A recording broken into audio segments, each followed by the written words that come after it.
Right, ladies and gentlemen, we are back. Straight Talk is live, as we all do. And I'm very excited about tonight, as I am always excited. But there's a little uh, touch we're going to add on tonight, like we always do. And it's about the apparent destruction of America, and especially white America. They have lost their goddamn mind. And there's no saving of white America. There's no saving of the white boy. There's no saving of the white girl.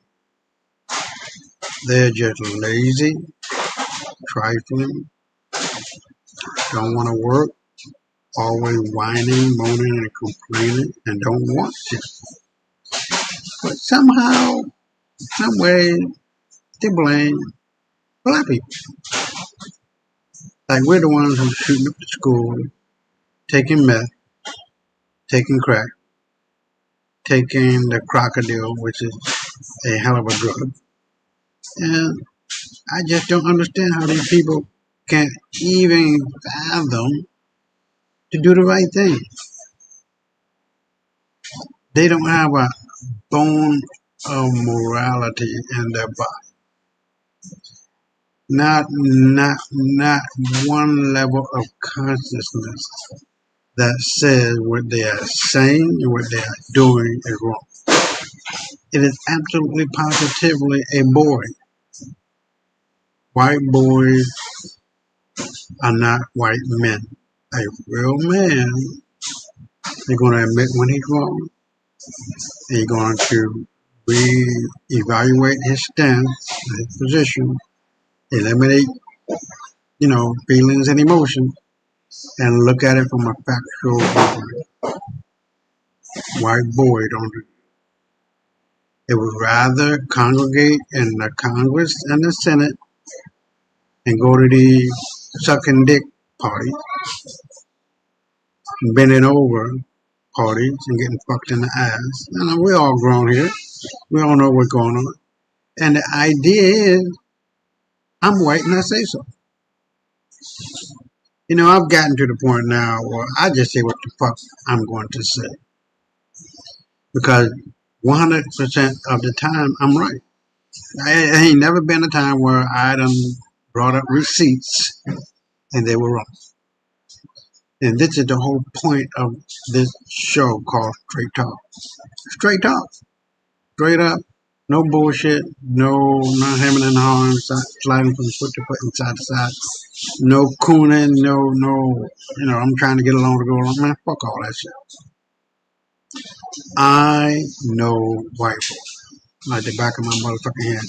You can guarantee they'll fuck her. How do you get a 400-year lead? Not even a 400-year lead. Let's just say 100. How you get a 100-year lead on a motherfucker and still fuck up and fall behind? It is because they are going through or epitomizing the childhood story of the tortoise or the turtle and the hare. Black people are the turtle and white people are the hare. They don't ran so far off the head that when they look back, oh boy, excuse me. When they look back, they didn't see nobody, especially niggas. And so, with that 100-year start, with nobody looking, with them looking back and saying nobody, they went to sleep for about 100 years. And when they woke up, they didn't see nobody behind them, but they saw niggas at the finish line. And this is what I'm talking about.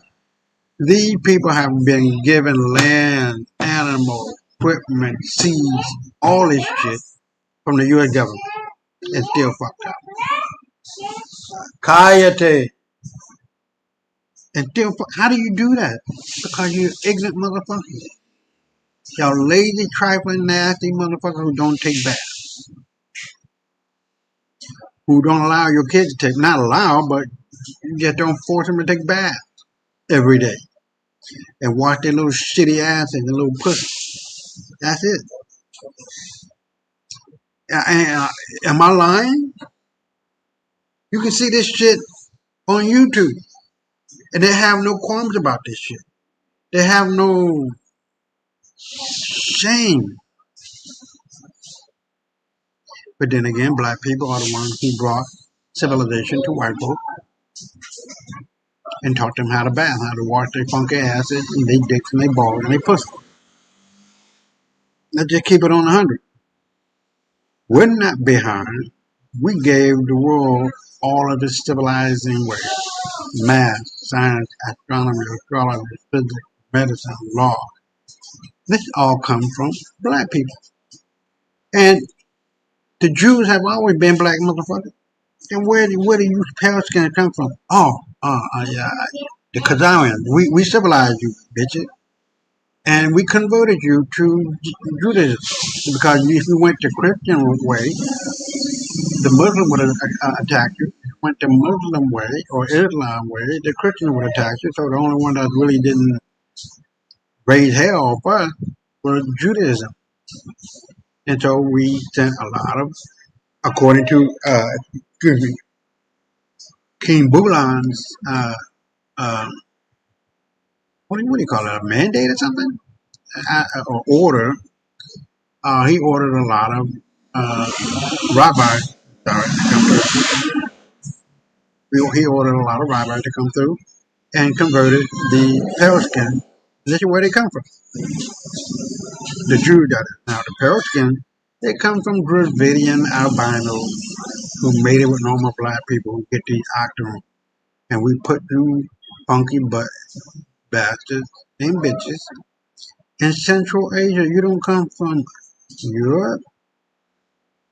You're not white. You're not Caucasian. You're not Aryan. You're not Anglo-Saxon. You're definitely fucking ain't European. But all those things entitled to names and land and money, you stole. So your whole life story is fictitious, made up. Have no history, you have no culture, you have no language. You motherfucker just started speaking 1,000 years ago. Sorry about that. And that's how it is. You've been living a life of lies and deceit and full of deluded beliefs that has been fed to you. And now we're finding out, you don't fuck around, now you're finding out that you ain't shit. Point blank. Ain't shit. But a pile of shit like flies that land on it, and black people are like bees, very productive, pollinating plants and fruits and all that. And so, for black people to waste their time trying to talk to you flies who love to eat shit, it's a waste of time. A waste of time. We tired. We's tired of you motherfuckers. And this is it. There ain't no fucking Thanksgiving money being spent in stores. There ain't no Merry Christmas, motherfucker. We're keeping our money and we're moving on and we're grabbing hold of the fact that we are the real Jews. Period. We're not asking, we're taking. We're not asking, we're taking. We're not asking, we're taking. Starting on February the 26th, 2026, one Africa becomes a reality. The United States of Africa have the means, we have the opportunity, have technology, and we have the youth. 60% of Africa on the continent are under 20. And we're talking about 1.5 billion people. Now, we're not talking about all of brown-skinned people who are not white. You're talking about another, another 7.8 billion people. Because only about, I'm just guessing, there's only about 150 million white folks in the world. You ain't going to be around for too much longer. Islam is cutting you every which way but loose in any which way it can, and baby, you getting the fuck up out of here because y'all killing each other. No if, no ands, no but. The shit. To maintain a population, you need 2.1 or better. Black people 8, Mexican 20. You motherfuckers, since y'all the one who took the vaccine and chemically castrated yourself and killing and dying, 85% of the people who took the vaccine were white. And let me say, 85% of the people who took the vaccine were white.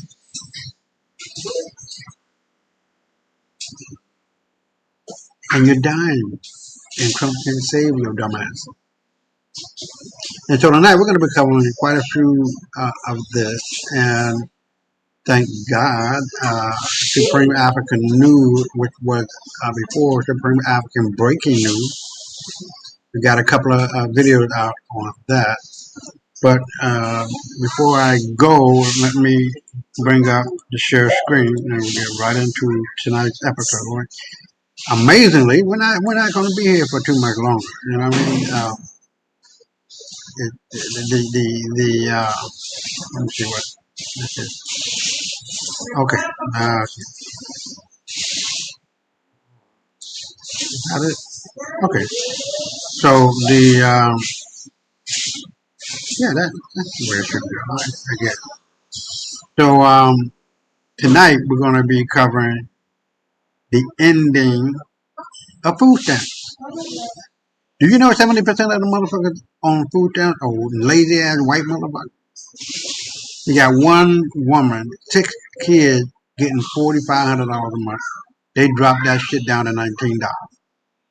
One white boy got, I think he had, if I'm not mistaken, I think he said he got 8 kids. He getting like $3,800 down to $30.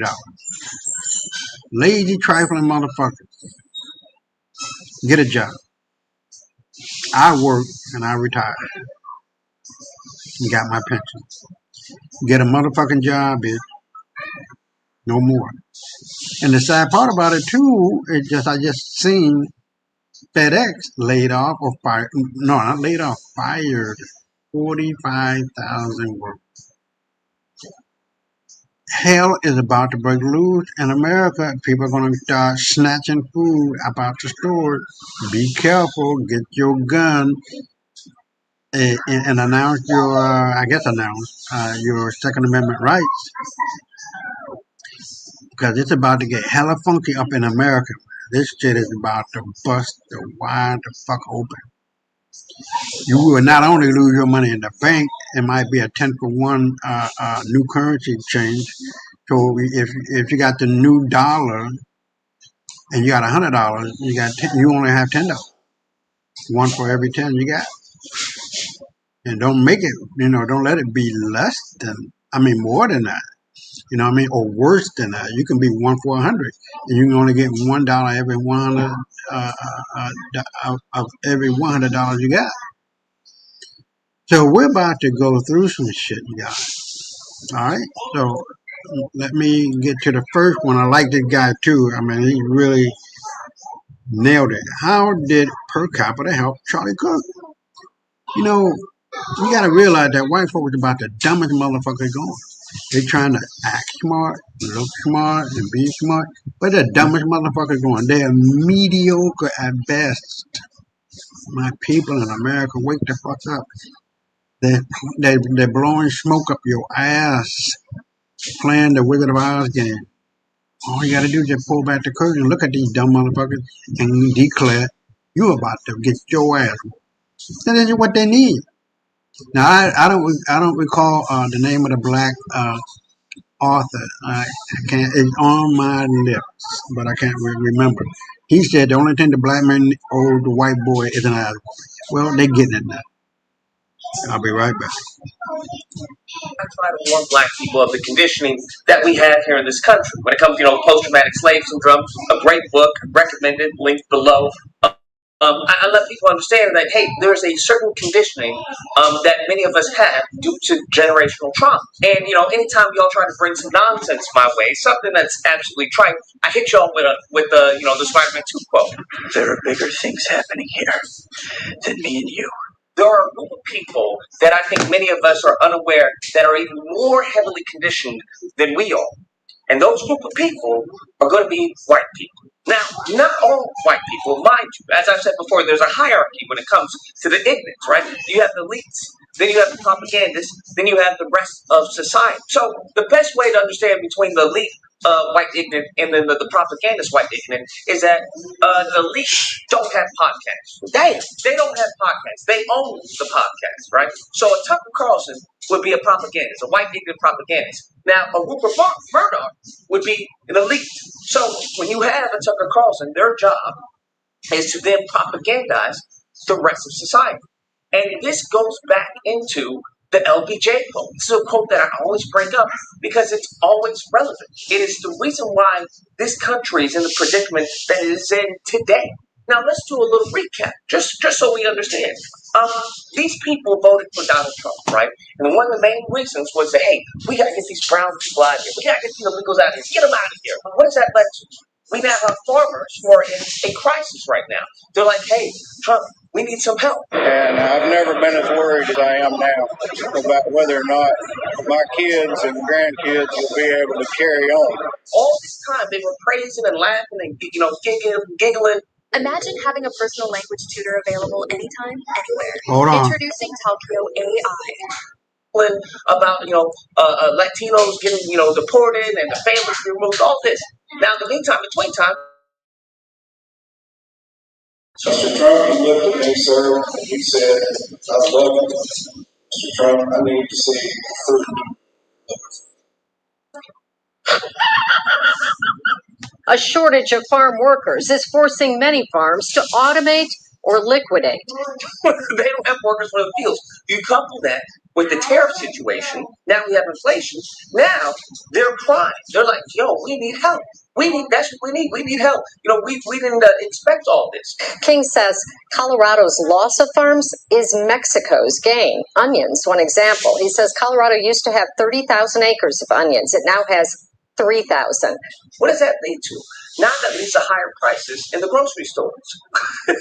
And what did they say? What did they tell white people? I don't mind paying higher prices as long as it's in America. This is the conditioning, right? The propagandists, the elites. Because in all this and everything that's happening, the only people who win from all this division, is the elites. The propagandists win to an extent because there is going to be some impact on them.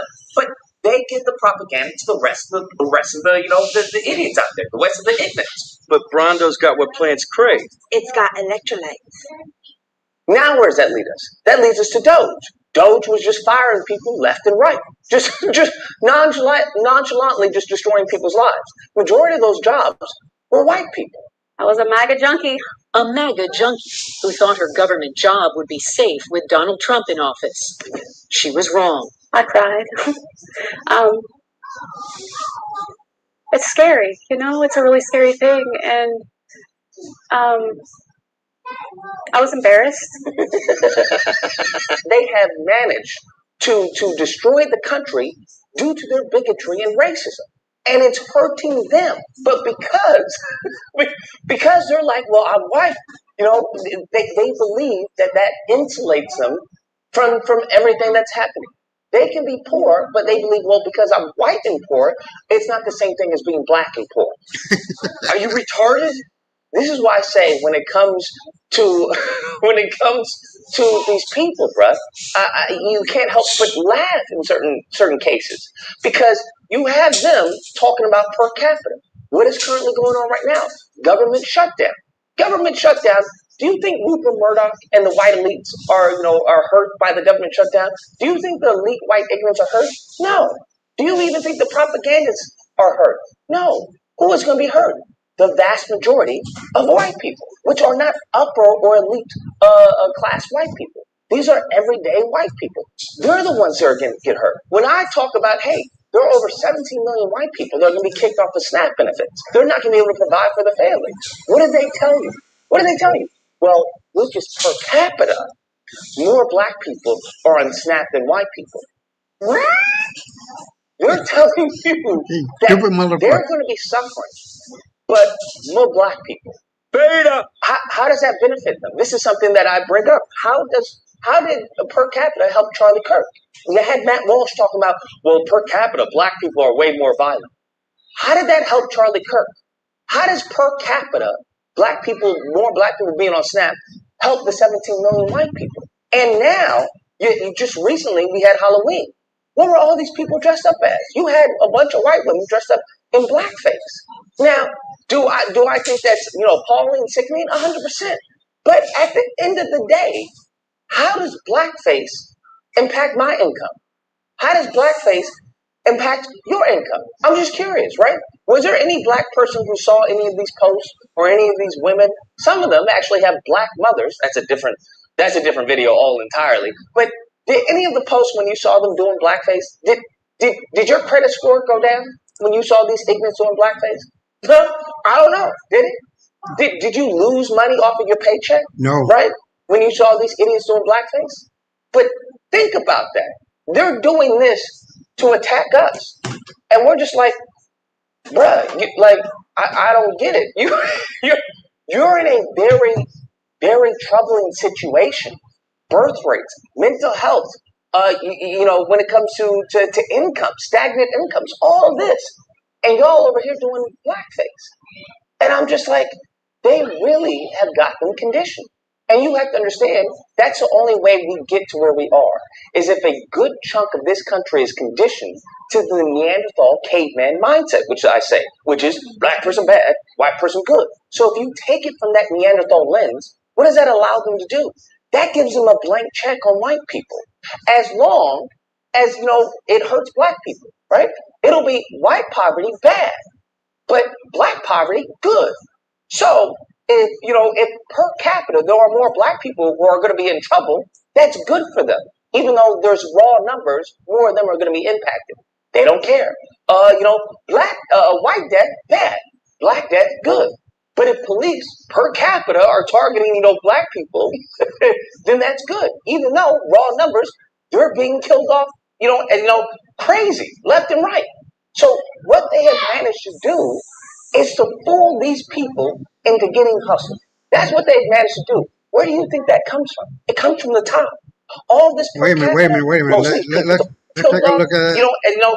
Crazy left and right. So what they have managed to do is to fool these people into getting. When you look at this, look at this, trifling white trash. I didn't come up with that name. That name been around for a long time. But it was a good book. A fucking good book. White trash. Not educated. Don't give a fuck about reading. Don't give a fuck about choosing the side that will be best for all Americans. Just for poor white trash motherfuckers like these. Look at this bitch here. No teeth. Look at this motherfucker here. These motherfuckers, look, I'm not trying to be hateful. I'm not. It's just righteous indignation. Pointing out injustice to wherever it may raise its ugly head. White trash, motherfuckers. I wouldn't spit on a fucking plate if it meant to save it. That's what they've managed to do. Where do you think that comes from? It comes from the top. All this per capita, most of these people don't know what per capita means.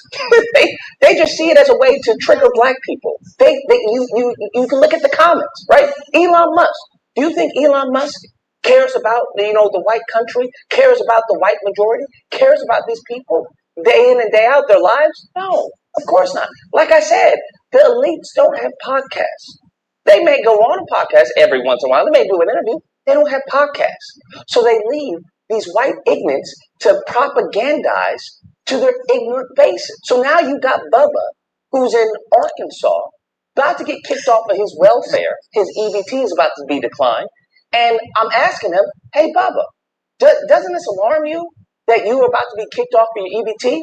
And he responds, no, because per capita, there are more black people on EBT than white people. And it leaves me perplexed because I'm like, how does that help you, though?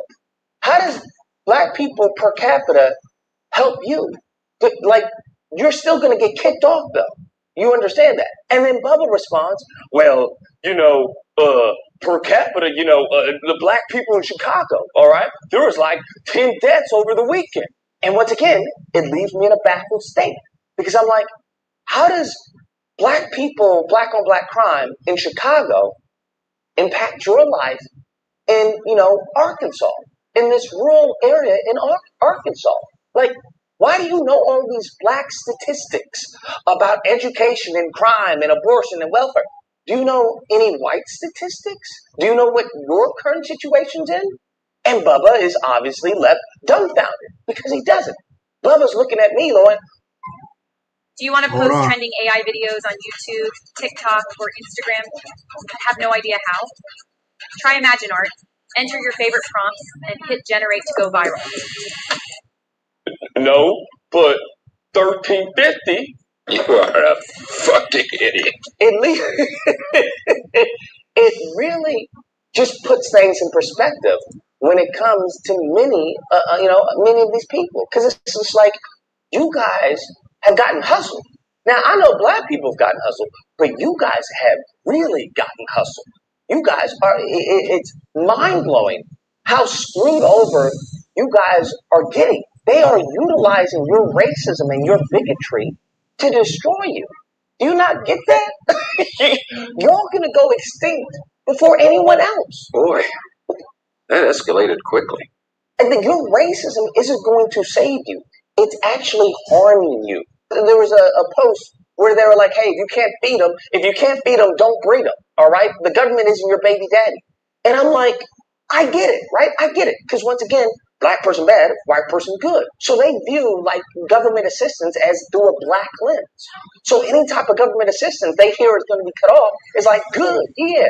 Let the Negroes, work. That's what should be happening. And it's like, Bubba, you're on EBT. Do you understand that? Do you understand that you are on this government assistance that's about to be shut off? Bubba, do you understand that you're in government housing? Do you get that? That what's about to be shut off? And it goes right past them, man. It really goes right past them. And It sure does. I don't know what to tell you, bro. They cooked. Anyways, guys, that's the video. Let me know what you guys think. He always Whether or does not a great show. You're just Always. racist, okay? You just hate white people. That's what it is. Or if you can't believe, no, it's become grossly apparent that you hate you. That is white people who hate white people. That's what's becoming apparent. And apparently, me calling this out makes me the bad guy. And I'm just like, you're going off a cliff. Do you understand that? And I'm not even driving, bruh. You're driving off the cliff while talking about black on black crime. Okay. Anyway, you happen to disagree, you know where to find me Thursday through Saturday, Disagreement Day. There'll be a number on screen. You call in, we duke it out. Man, white folks are stupid, man. I've been saying this on Brother Maurice's show. I've been saying it on my show. I've been saying it on anybody's show that I will be on. White folks ain't shit. Do you ever get that in your fucking skull? They're not a motherfucking thing. They don't have shit. They got a half a brain. They're mediocre at best. Mediocre. So here we are. Hey, what's up, bro? What's up, my N-word and You got what's going on, player? Hey, man. Long time, Yeah, brother. In yeah, this long. case, N-word stands for niceness. Okay. Well, you know I'll what the never call topic you is other. tonight. Yeah, you know what the topic is tonight because, man, look,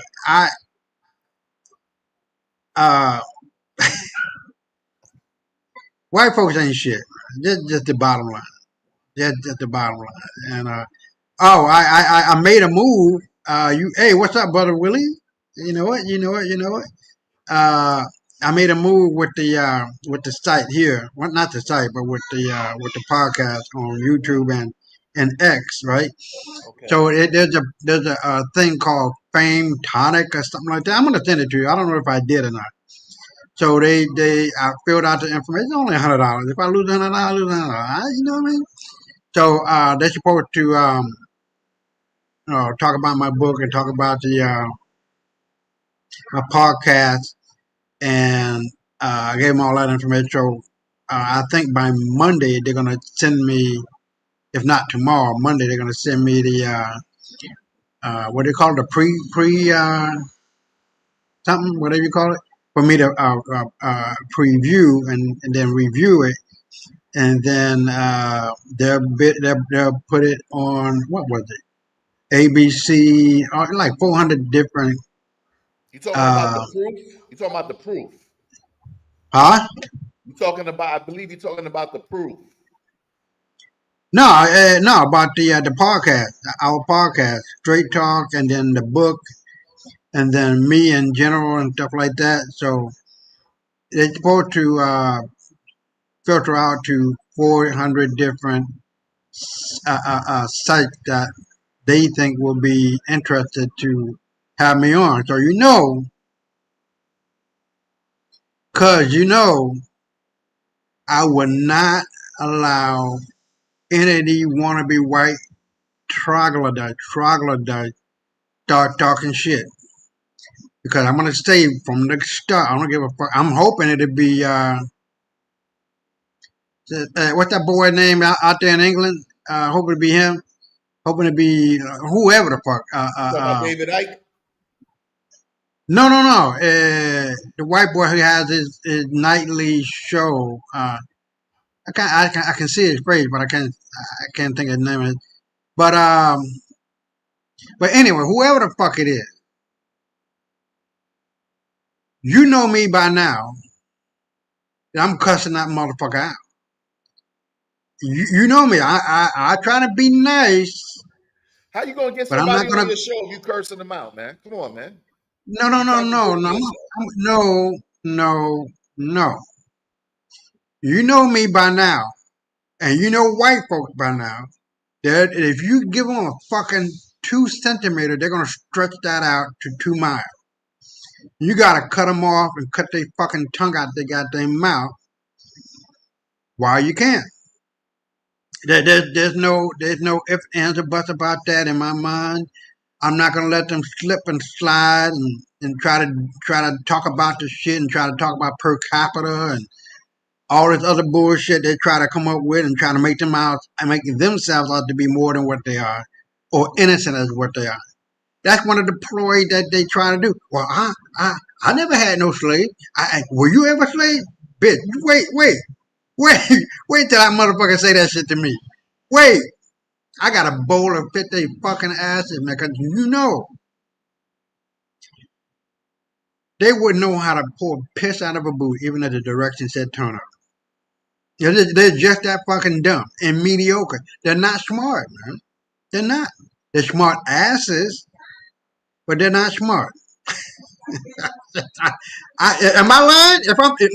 If I'm lying right now, if I'm lying, I would stop this motherfucking podcast Hey, and listen. go to sleep. Do you listen to Remedy H? The who? Remedy H. I put them on my blog every so often. Oh, okay. And I'm gonna have to check that out. What is it about? Okay, Remedy H. He's a dude. He's a guy. He's from Detroit. Okay. Right. And he talks some high level shit, even higher than us. And no disrespect to you or myself, Right. or what have you. But he posits that all this history we know or we think we know is bullshit. That they were created by what's called the Chattahoochee, who are also known as Sumerians or Africans. Okay. And that they were created to be a buffer between us and them. Okay. So that and that they're Cabbage Patch Kids. I've been posting it on my blog for the last maybe 2 weeks now. Other than the EBT. Okay. Shit. Yeah. When you do that, let me know, man. Because Man, I tag you, Yeah. man. What are you talking about? Cut it out. Well, you didn't tag me about no brother that was doing that. I would have checked that shit out. I do check what you put. Okay, I'm gonna put it in the chat, and then you can put it on the Right. byline Okay. if you wish. I'll Okay. mute All right. so Good. you can talk. Go ahead. Okay. But you know about the 3-eye atlas they supposed to have had landed already. Now I don't know. I'm calling it bullshit because I have not yet seen no alien. I've seen aliens from America come in here, getting off the boat, but no space aliens. I will only believe it if I see it with my own eyes. But I have yet to see none. I have yet to see a spaceship 3I Atlas. Where did it allegedly land? Huh? Where did it allegedly land at? Oh, I don't know. It sure the fuck didn't land here in the Dominican Republic. So who the hell said that it happened? How you know that shit didn't cause the hurricane y'all just had a few days ago? That Yeah, devastated that's true. Jamaica. Yeah, Okay. that's true. We had one here too, but we caught the tail end of that shit, and it really flooded up shit. We only had like 24 inches of rain or something like that. You talking Damn, about that's a flood? lot. That's a Yeah, lot. yeah, Oh, right. New York But got hit big too. New York got hit big too a few days ago. Yeah, Thursday. really, okay, Yeah. Oh man, flooding like a motherfucker. Flooding. right. Just a lot of rain and wind. Right. Flooding. Bedford Well, Stuyvesant. I'm gonna put the Cabbage Patch link, and then I'm gonna put that link in there as well. After that. okay. Well, do that, and then I'll let us continue. Then, well, you step in when you want to say something. Just let me know. All right. So, this is my girl Jasmine Crockett, who's a congresswoman in Congress, and she's telling you, and I wish and I hope that we as the people really get this, because man, it's gonna be one. EBT stop, Section 8 stop, and white folks are losing their fucking mind. You're gonna see people robbing and stealing and killing more so than what they are, especially white folks. I'll be right back. Is for the white boys. That's what's happening right now. I am tired of the white tears. Listen, if you are competent, you are not concerned. When I walk into Congress every single day, you know why I don't feel away and why you can't make me doubt who I am? Is because I know that I had to work 10 times as hard as they did just to get into the seat. When you look and you compare me to Marjorie Taylor Greene or me to Lauren Boebert, there is no comparison. And that is the life that we have always lived. So the only people that are crying are the mediocre white boys that have been beaten out by people that historically have had to work so much harder. This is why they don't want us to have education. This is why they are trying to literally say we won't fund the HBCUs, because they know that if they've already gone after affirmative action and they're saying, you know what, don't allow them to come into, say, these PWS, as we call them, don't allow them to come into these institutions. We know why they created the HBCUs in the first place.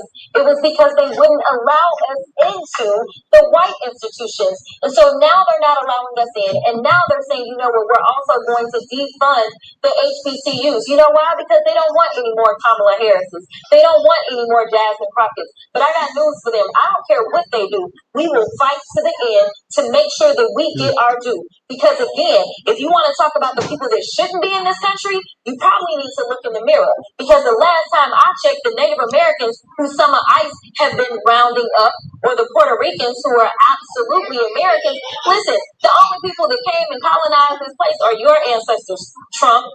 If you scroll down social media and check the average racist timeline and comment section, they'll try to make you believe that it's the blacks, the Mexicans, or the Chinese communists that's leading to the downfall of the whites in America.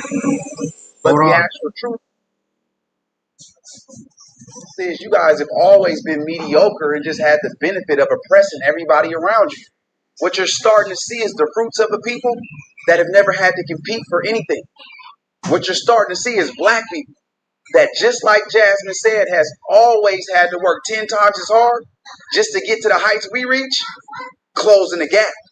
And their response to that is what it's always been. They lash out. The great replacement of white people is far more sinister than any redistricting project. That is at the core of the Democratic project. At the core. And Jasmine Crockett is just some circus act in that entire operation. But it's definitely serious. You shouldn't take what she says seriously. It's just a joke. What she represents is very serious, which is the continued attempt to eliminate the white population in this country. Dear white people, it ain't nobody else's fault but your own. You're the biggest contributors to your own decline. Stop playing the blame, shame, victim game. Soft times make weak people. And while you guys was getting fat and taking your foot off the gas, everybody else was working and learning. Because our excellence isn't an option while you guys' is. And here's where they keep missing the boat. And you just heard Charlie doing exactly this. Y'all so focused on us that you're missing out on training your next generation on what they need to do to beat their contemporaries without a handout. It's time y'all stop complaining and being victims and pull yourselves up by your bootstraps. The days is long, but the years is short.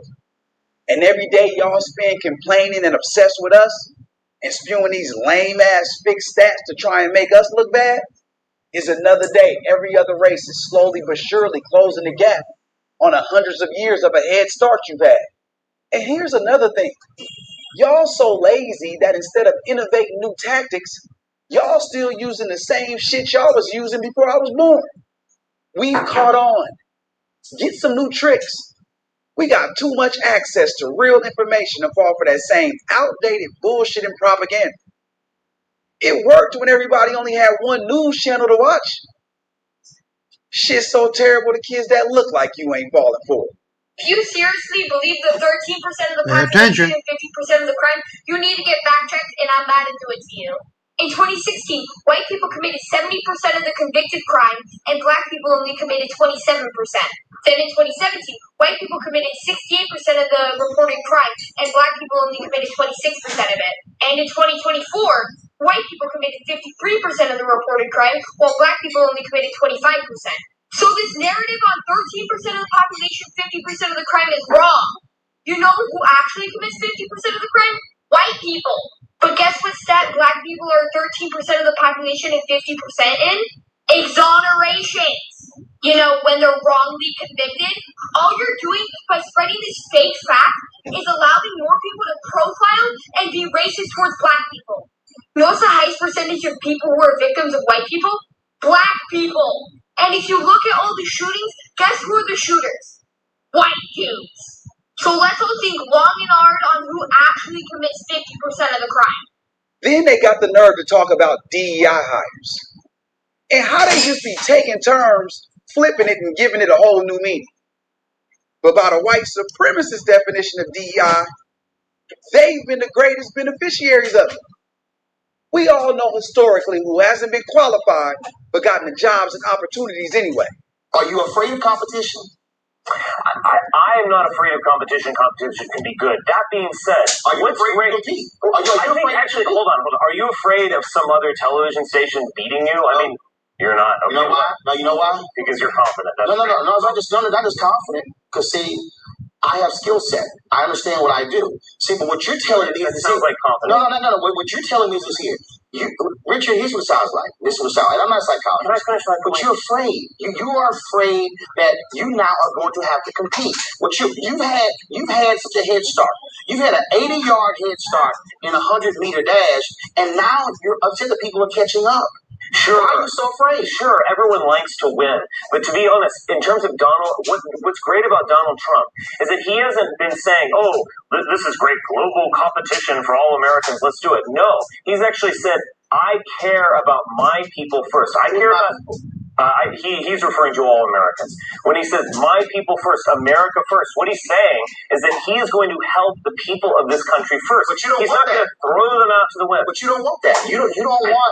Yes, I do. No, so you don't mind blacks, Hispanics, and Asians, Native Americans getting jobs, doing well. You don't mind that? Of course I don't mind that. Okay, but you're so concerned that oh my God, why should I getting hired when that's not true? Clearly, whites are getting hired. My claim is that effectively every major institution in this country, from governmental institutions to corporations, are discriminating against whites and white. When you're majority white, they literally talk about it. If you believe race doesn't matter and that we're all equal and so on, then the Apple Corporation should be 65% white. The reason why it's not 65% white is not because you're being discriminated against. It's because there's non-whites that are better at tech. He can't actually think that somebody with a tech company would mess with their bottom line just to discriminate against somebody white, right? Them white tears is real. Then they got the nerve to say we be playing victim. Stop complaining and develop your skills like everybody else has to. Hold up. You said this shit is 65% white, but if Apple is saying that tremendously overrepresented. Because maybe if Asians are going and studying in those sectors, that's why. Right, but sure, but I mean, you're just begging the question. No, I'm not begging the question. What I'm saying is this here. Why are more white? Why are they? Why are they teaching sciences and not? I mean, like, why are Asians teaching in science? I went to Texas. Whereas Africans aren't. I went to Texas A&M. Why are more whites in agriculture? We have a natural, tendency to do that. I don't know. No, you don't. First of all, black people actually out there. Black people created agriculture. No, but we damn sure did the work. But here's my whole point here. Here's my whole point, which I'm trying to get you to understand. Okay. If you have more whites who are going into agriculture, again, I'm a Texas A&M University graduate. I grew up in Texas. Okay, where? Dallas. Okay, which part of Dallas? The white part. Which part? There's a lot of white parts in Dallas. Just Preston Hollow. Yeah, I see exactly where your thought process comes from. That's why you have the white country clubs there as well, because they don't want other people in there. But again, are there black churches, black country clubs? Or the black church, black country club where you have black people who play. But also, aren't there black institutions that are just for you? No, not just for us, because the fact of the matter is, churches, those are just for you guys. No, actually, no. That's great. Actually, no, it's not, because there are black churches where you can come if you want to. Doesn't matter. And just like in a white church, you can come. That's my point. But that's what it is. So you're actually correct. Here's my whole point. I'm talking about agriculture. There are more whites who are going into agriculture. Why? Because that's the area they're going into. So if Asians are going into a particular area, that's where they're going. You're begging the question. All I'm saying is, why are Asians succeeding at these technical fields? They're succeeding because they're putting in the work to learn the skills. Something that you guys have never had to do. At the end of the day, they want it easy. These are the actual people that want the handout while accusing everybody else of that very thing. Why working in it? It's because they're, again, you're just begging questions. Like, at some point... Why are whites in agriculture? I'll ultimately get to this. It's about human nature, and it's about their unique gifts. Asians have unique gifts. Yes, East Asians have a higher, on average, IQ than Europeans. It's remarkable. It doesn't surprise me that they succeed at math. They succeed in science. Oh, that's a terrible stereotype. No, I'm not using stereotype. It is what it is. I'll say this here, Richard. The fact of the matter is here. This is actually why I would want to restrict immigration of East Asians. It's not because I think I'm afraid of them. I actually respect them. I respect their civilization. It's about protecting my people. That's what it's about. Here's the people. You keep saying my people, then you say all Americans when you're not talking about it. Here's the reality, Richard. The reality is here. You have to navigate between people you care about and I got you. Here's the Richard. We're not going anywhere. And see, Richard, it's about to be a little tough for you. It's about to be a little tough for you, Richard, because see, you and your people have had a great head start. Tremendous head start. 20-odd Africans arriving in 1619. One second. 16. But see, that's what I'm saying. When you have a head start, that means you're scared to compete. See, I know some other whites out there who are not white nationalists, who are not afraid of competition, who are not afraid of this. But here's the reality.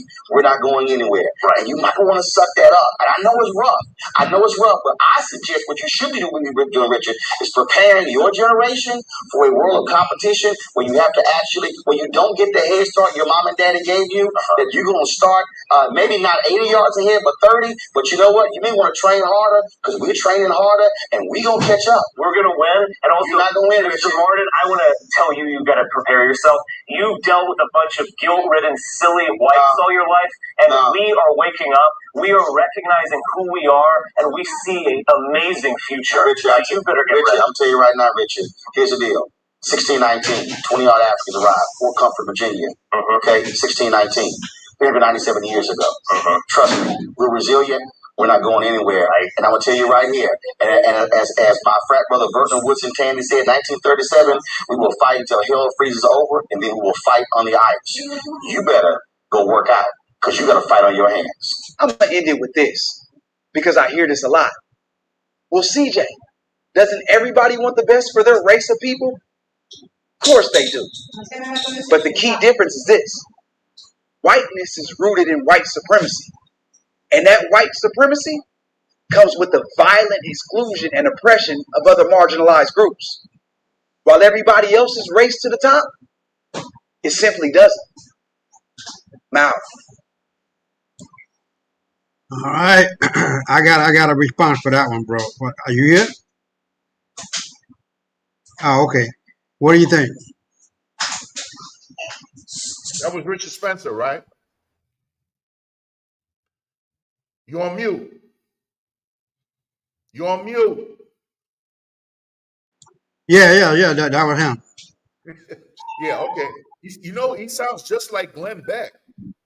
And I know He Glenn sounds. Beck. Oh, Glenn Beck. Yeah. Yeah, he sounds just like Glenn Beck. But I remember that interview because it was real popular when it first came out. That was when Richard Spencer was like, how like Nick Fuentes is, or any of these guys that are speaking for the right. But in that regard, just like how I always tell you the same thing, I don't like Roland's style of interviewing because he's constantly interrupting, and I like to hear information in its entirety so I can refute or contest it or what have you and stuff like that. So I don't like those kind of interviews. And this is why I always tell you, there ain't nobody white coming on your show to deal with you. You got control of the but mic.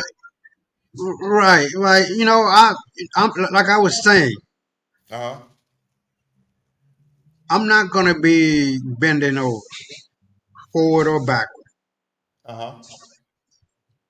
I'm not gonna be going along to get along. No, I don't give. No, hear me out. Hear me out. I don't give a fuck about. I don't give a fuck about my feelings or my emotions. A lot of these white boys get into their feelings and emotions and get all bent out of shape. Right. That's not me. You know me by now, and the people who are watching, they know me by now. I'm going to be speaking truth to power. I'm going to be bringing receipts. You cannot deny the fact that white folks are the laziest people on the planet. I have receipts for that. You cannot deny the killability, if I can say it that way, or the morbid psychology and the warped psychopathic pathology of white folk. Agreed. They have nothing. They have nothing. They have nothing. And they know they have nothing. So what they want to do is to make black people feel small. Just as they do with the map of Africa being damn near the size of America, knowing fully well it's 20 times the size. All of the continents can fit right up in that bitch. So what they've been doing is blowing up their dick sizes, making it look 13 inches, and ours 3 inches. Knowing fucking well it's the reverse of that shit.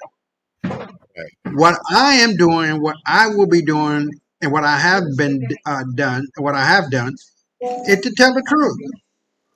Right. White boys have little dick energy. They want to keep their ability to put their little dicks up in black pussy. And Asian pussy, Chinese pussy, any pussy outside of the white woman's pussy that the white woman don't even want the little dick energy anymore. You have more white women going for black men as they did during the Herm age of North Africa. Why? It's because black people have the money, black people have the connections, and black people are ruling in the world, whether you see it or not, know it or not, accept it or not. On February the 26th, 2026, Africa will be united, United States of Africa, amongst other things. So if anybody has yet to see the video that I've had done, thankfully and gratefully talked about Supreme African Breaking News before YouTube took them down, man. They took that shit down. So now it's Supreme African News that you can check them out. We're gonna go through those, a couple of these. I think. Hold on. What is it? I got a couple. Yeah, I got that one, and I got that one. I got 1, 2. I got 3 before we leave up out of here. They're talking about it. Hold on for a second.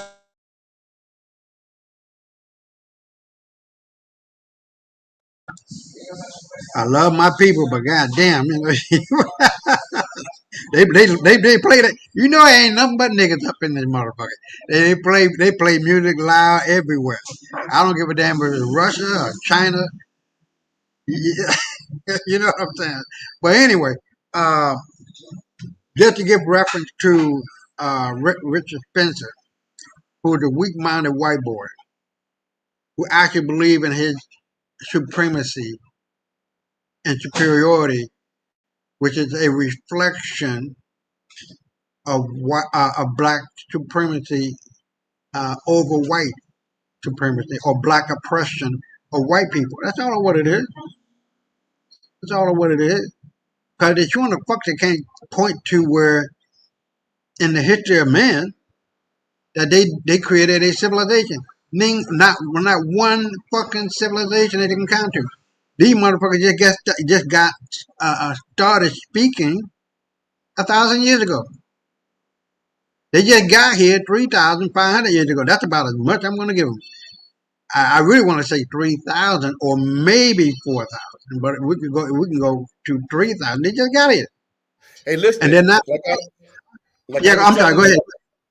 No, go ahead. I don't mean to cut you off. Go ahead. Finish, please.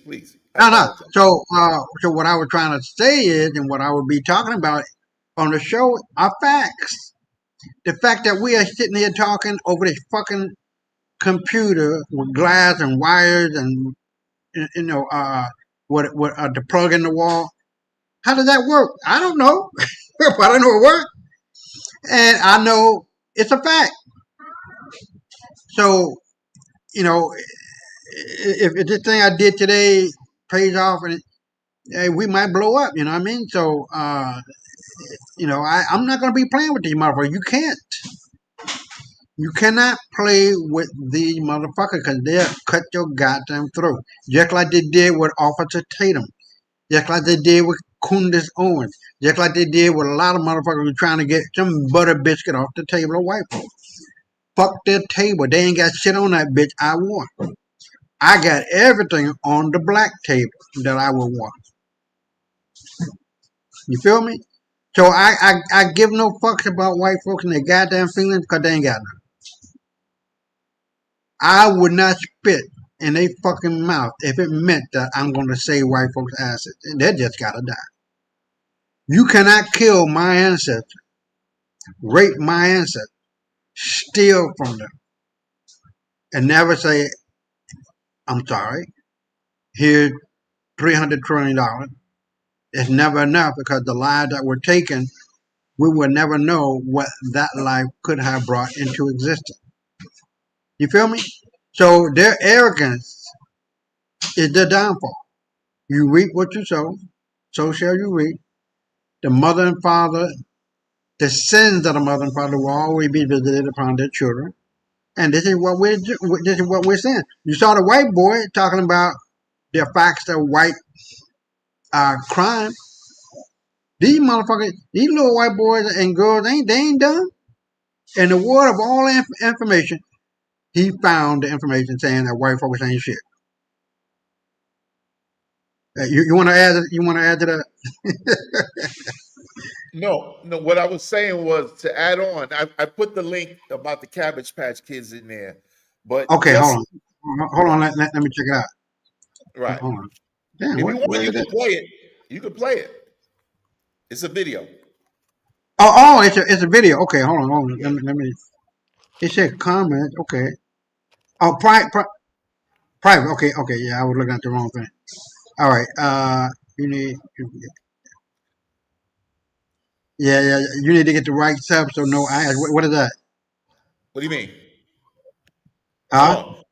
Hold on. Let me show you where the video is. The video's at the bottom of the page. It's a picture of a young lady. Oh, okay. Hold on. I got to put this in the comments. I put it right back to where you were.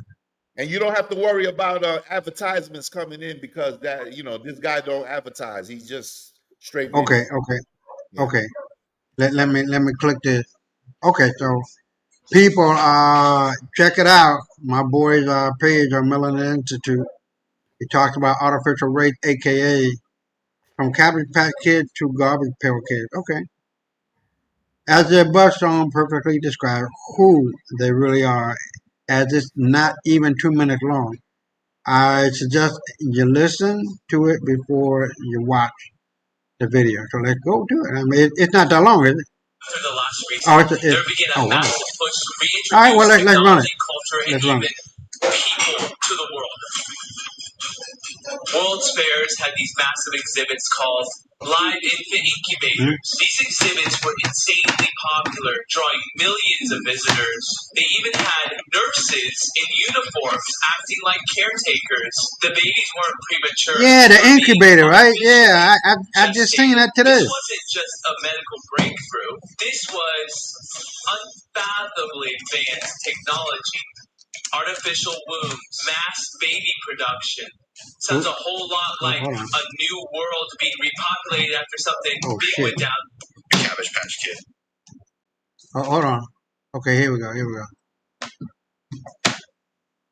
Hold on. I'm sorry. I fucked up. Isaiah, the video is about 20 minutes long, about 30 minutes long, so I don't expect you to show okay. What I was talking about, hold on. Yeah, we got that in the comments. So if somebody want to check it out, then please go ahead and do that. So we can get back to the show. But okay, I'm gonna play the devil's advocate with you. All right. So let's just say some white guy come up to you and make the claim, hey, well, Baylor, I'm not racist. I mean, we've been friends for 30 years, and you never heard me say nigga. You never heard me talk bad about black people and all this, and with a deep southern drawl, all right? So he's from the South. And he's trying to tell you, well, not all white folks are bad. It just, some of us are just blatantly like that, and I just want you to know that we're friends, right? What you going to tell him? I'm going to tell him that you cannot blame us for not trusting any of y'all based on history. And I've told white people that before as well. Okay. Yeah, that's a good one. I'm gonna write that one down, Nick. That's nice and short. I like it nice and short. You ain't gotta be going all off the deep end and trying to get more in depth, man. Fuck that shit. Because to be honest with you, fuck all white folks. Plain, simple, direct. Look, I'm telling you, man. You know that motherfucker. He from London. He got his own talk show that come on every night. Not every night, but when it does. And well, anyway, what's his name? Let it be whoever. Let it be whoever the fuck. The first thing I'm going to do, cuz, is to tell them straight to their fucking face on this computer or whatever the fuck it may be, how it may be styled out. You're not white. Are you? Look. Let's just talk about this for a minute. You realize that you're not white, right? Do you realize that? Do you realize that you're not from Europe? You're not Caucasian, Aryan, Anglo-Saxon? Are you aware of that? I mean, has that ever occurred to you? Because all I'm hearing is like white people this, white people that. You're not white. And this is how you gotta come to them, man. You gotta hit them right in the fucking dick and ball. Because they mind, man. They got a 5-year-old brain and a grown man ass body. They're not mature. They're not intelligent. They're not wise. They're not filled with understanding. They have no concept of structure. They have no concept of maturity. They have no concept of integrity. They have no concept of character. They have no concept of wisdom and knowledge. Why is that? Because they've been fed lies. The bottom line of my book is the subtitle of my book of Lies and Deceit. And they've been sucking that shit up ever since. And it has been a travesty of Blumenbach and Meisner, because on their deathbed, they said the lies we told, they're going to come back and bite us, our future generation, in the ass. And now look at it. You cannot continue to lie, and then don't correct the shit as if the world just going to accept your bullshit. And this is the fallout from white folks believing in bullshit that don't count. Am I right or wrong? Okay. So I can continue. Right. So I can continue in revealing the truth. I'm not going to be sitting up there talking about, well, can't we all just get along? Man, fuck you, bitch. We tired. No, You my know what I point, mean? Isaiah. My Yeah. point is saying, when I tell you what I tell you, hear me out. Just you now. Right. Wait. Real quick, because what I'm saying, this is what I'm saying. Let's say you interview Glenn Beck, Spencer, Nick Fuentes, Right. anybody who's on the right and is definitely talking shit about us, right? Right. My perspective as a journalist, as a historian, as an observant is Right. I want to hear both sides completed. Like how I let you talk, and Right. then you let me talk, how we're Right. doing right now. I want Right. to hear everything they have to say, and then you fuck them up the way you do. Yeah. As opposed to a Roland Martin interview where, he cutting them off and he giving him other facts and stuff like that, because I love to give them back their own shit. Like if they shitted a quarter here, a quarter there, a quarter there, I want to give them back 100% shit and a little bit on top of it with what they don't know from my perspective, so that Right. it's completed, as opposed to Right. getting partial information. That's my point. Right. Not you talk how the fuck you talk. Telling you be nice or be respectful. When they give you 100% bullshit, give them 110 back. And Yeah. bullshit. Of facts. Might be some chicken shit in there too. Hold on, cause let me. I'm gonna show you something. Cause I've been saying this for I don't know how long. Hold on.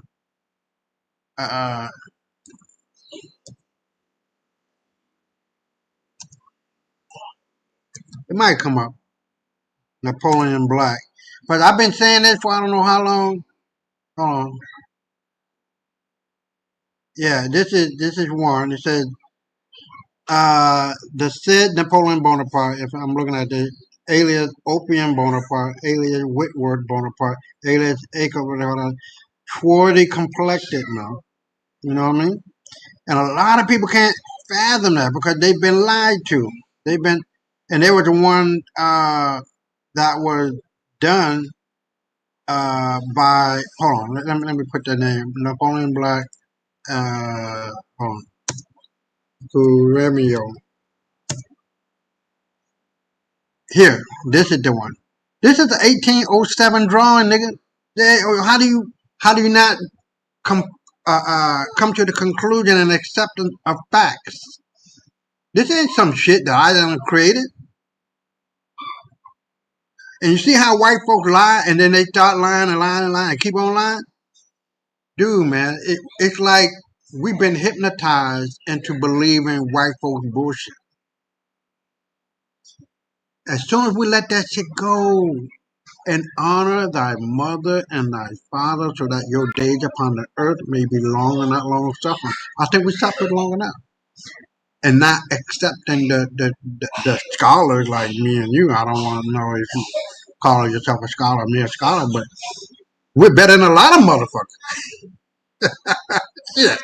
I am not going to compromise our history. I'm just not.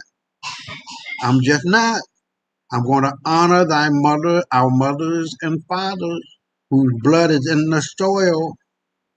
And when we are blessing our ancestors, they bless us. Just that fucking simple. We left, and you heard what that black guy on the show talking to Richard Spencer. He talking about 20 odd niggas, not in niggas. 20 odd Negro that landed and You talking about Roland Martin? Roland Martin. yeah. He's talking about 20 odd Negro that landed. Bitch, those were not slaves, man. And we've been here by hundreds of thousands, if not millions of people, hundreds of thousands of years ago, and millions of people. We've been here. Africa, and I say this with all my heart. Africa begins and ends at the four corners of the world. We are everywhere and everybody. That cannot be disputed. And so when he started talking about, 20 odd niggas, how many, if there was only 20 motherfucking black folk that landed there, up until now, you're not going to get 45 million people. It just don't work that way. Not like you're a fucking bunch of goddamn rabbits. What the fuck? You know what I mean? They were called Negro because they were Portuguese Jews. Now, the chief rabbi, who was, and I hate saying this shit, because you should know they were black people, were called, he took the name, the last name Negro, because they were darker than me and you, put together. And they were in Portugal, you had a village called the Negro Village. It had nothing to do with white folk giving us that name. And so the people who sent us into slavery were black people. They weren't white. And so we got to get out of this slave. We got to get out of this misinformation. So when we're looking at the kings and queens of Portugal and Spain, they came together. I'm going to put it out there on the table. You can take it as you want it. They're the one. Here? Huh? Say what now? What's the time frame on what you're talking about right now? No, when what's his name? The black guy who was interviewing Richard Spencer. He was talking about right. He was talking about the 20 odd Negroes that landed in America in 1619. These weren't the first niggas in America or the Americas. We've been here by the millions of people and over 100,000 years ago. So the original people of America are Turtle Island, so that we don't. Yeah. The original people of Turtle Island look like me and you, bro. Right. They called us. And when you talk about the first few under the Articles of the Confederation, the first few presidents under that, they were black. The Continental Congress was filled with nothing but niggas. When you talk about the guy from Poland, Pulaski, this was a black guy. Poland was a black fucking country or nation. Russia was black. Brother. The whole world. Huh? Yeah, the whole fucking world. So it kind of, how am I going to put it? It made me feel bad that Martin didn't know this shit. Huh? You don't remember when Putin said that the Holy Land was where Jesus roamed and he was black in Russia about 2 years ago? You don't remember that? Who said that? Putin. They found. Yeah. That's what I'm trying to tell you. What is now known as Ukraine. Right, that dude ain't playing, man. That dude ain't playing. Why you think he guarded Burkina Faso's airspace? Right. Look. Go back and kill him.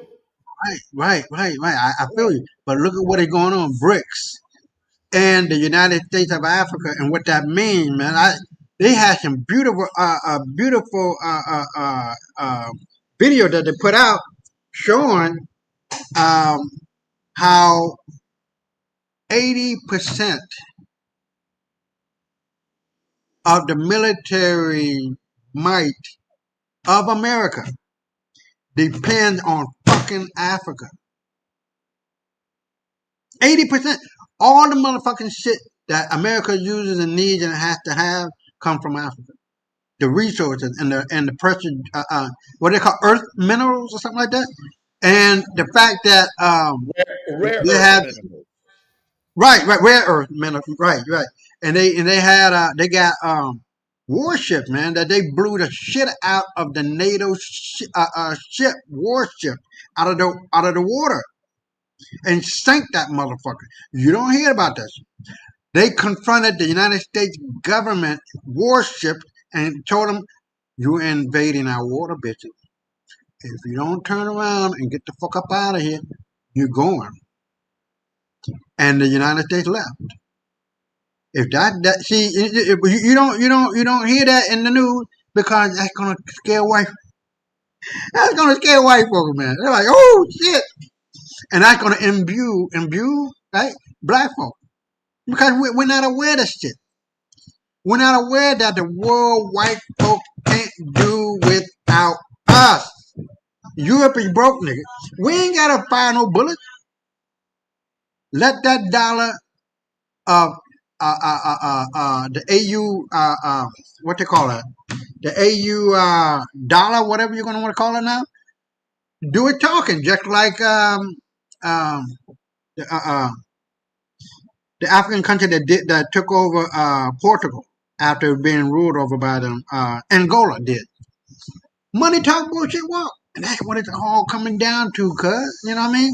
Who gives a fuck about white boys doing that? Cuz they ain't got shit.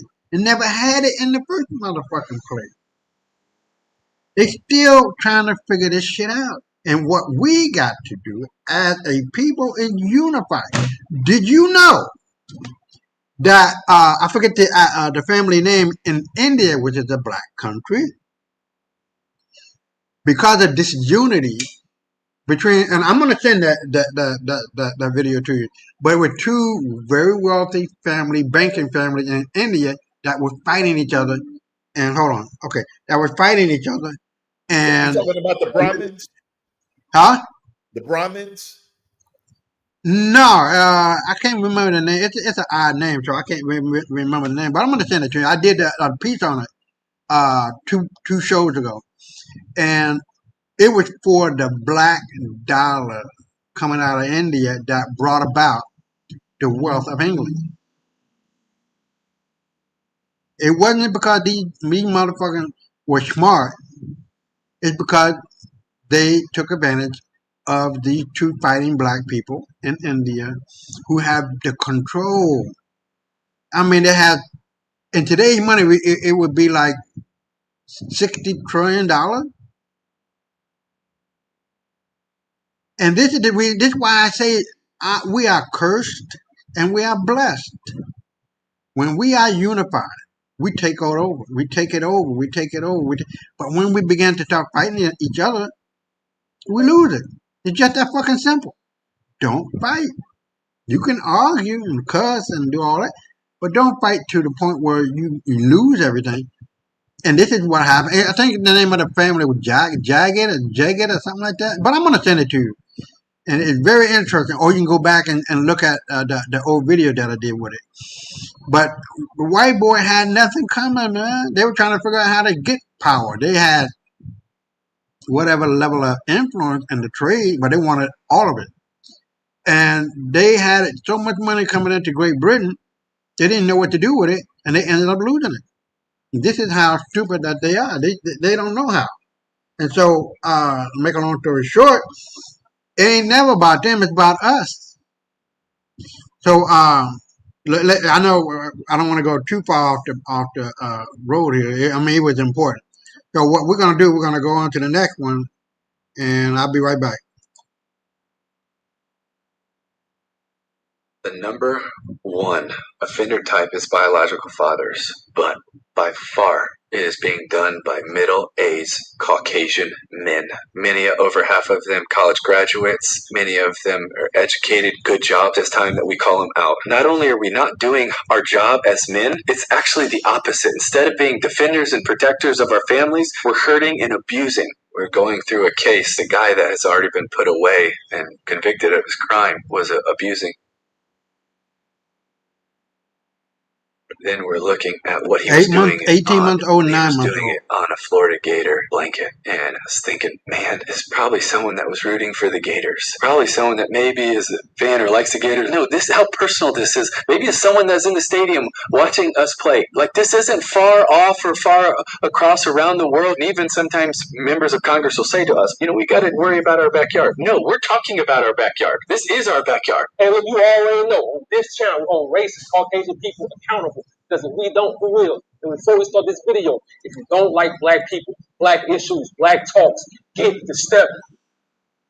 According to FBI homicide data, about 83% of white victims are unalived by other white people. Higher than that. White murders happen inside their own community, not across races. When it comes to, I'm going to say, sexual offenses, if you get it, you get it, or harming children, the stats show 57.5% of SA offenders are white men. That means more than half of the reported cases of SA are committed by white males. Reported cases. That's based on reported convicted offenses. Many cases never get reported or prosecuted. Make that make sense. And it's the reason why they got rid of Tim Tebow out of NFL, even after winning a playoff game. And if you know, you know. It's a new dawn. It's a new day. Finally, all across social media, these racist Caucasian people and these raccoons, they getting exposed over and over and over again. And I love that shit. And look, we're not the only ones that have white fatigue. We're not the only ones. Caucasian people also have white fatigue. Matter of fact, run the tape. Somebody who grew up with a racist, angry father, I am in full agreement with you. There is a very big reason why, if you know me, you know that I don't date white men. It is just not something I do. My own father put a horrible taste in my mouth for white men, and I will never understand my own father, like the man who is half of me. And this is their woman, their women. They're saying that you white boys ain't shit. Let go. Man who created me was filled with such hate and such rage. And one of the things I don't think I will ever forget is the time my sister was dating a black guy, and he took one of his bullets. He wrote the guy's name on it. He set it on a shelf in our house, and he told her, "You make sure if he walks in my front door, he sees that bullet waiting for him." That was my own father. That's the man I grew up with. I mean, until he left and didn't look back because he chose alcohol over his children and wife. But that's a whole other story. But I agree with you. And there are people who comment and say, oh, you can't lump us all together. You can't do this. You can't do that. I'm basing this on my pure life experience with my own family and what I went through growing up into my young adult life. There is a very big reason I feel the way I do, and a very big reason I am not like my father. So it's one of those things that can go either they're following in the footsteps or they're going the complete opposite. And I'm thankful that I went the opposite way. It's embarrassing how my own dad was, and I can't change it, but at least I can speak up now and try to help how I can. And see, you can go all over social media, TikTok, Facebook, YouTube, Instagram, all over social media. Caucasian people are tired of Caucasian people, and that's what they don't want. See, they want to confuse you and think, it's going to be a civil war between black and white. No, it's not going to be that. It's their own people. It's Caucasian versus Caucasian. They tired of their own people crap. They tired of it. But Tim Tebow said something else that was so important. Check this out. Tebow said it's heartbreaking that the same men who are supposed to protect their families are the ones hurting them. Adding, instead of being defenders and protectors, we're the ones causing pain. Make that make sense. Where is the lie? And shout out to Tim Tebow, because out of all the Caucasian celebrities, politicians, whatever, he's the only one calling his own people out. Ain't that crazy? Out of all his people, they love to call us out. Never being around us, never going to Chicago in the hoods, in the projects, never going to New Orleans in the projects, never going to Atlanta in the projects, but they love to discuss us They never call out their own people. Matter of fact, even when they make these movies, they love to portray our people as the evil ones, as the villains, as the murderers, as the criminals, as the ones committing all the violence when it comes to Caucasian people in these movies. Or they the saints, they the angels, or they the most successful people. Tell me I'm lying. And they love yelling about these 13%. 13% of black on black crime. Okay, we'll give you that. But Hold So on. you might have heard about the digital forward passport, or you haven't. But one thing is for sure is that it's the next. but they never talk about the 83% of white on white crime. They never talking about that. And then I sat and I thought for a second. Charlie Kirk and his fans, they love talking about the negative things in our community. They love to talk about everything, our flaws, our mistakes, but they never brought up this stat. Check this out. According to national studies from the CDC and the U.S. Census, black fathers are among the most involved dads in America. The data show they're more likely to spend daily time with their children, feeding them, helping with homework, and playing with them compared to fathers of other races. One CDC report found that nearly 70% of black dads who live with their children help with homework daily, compared to lower percentages among white and Hispanic fathers.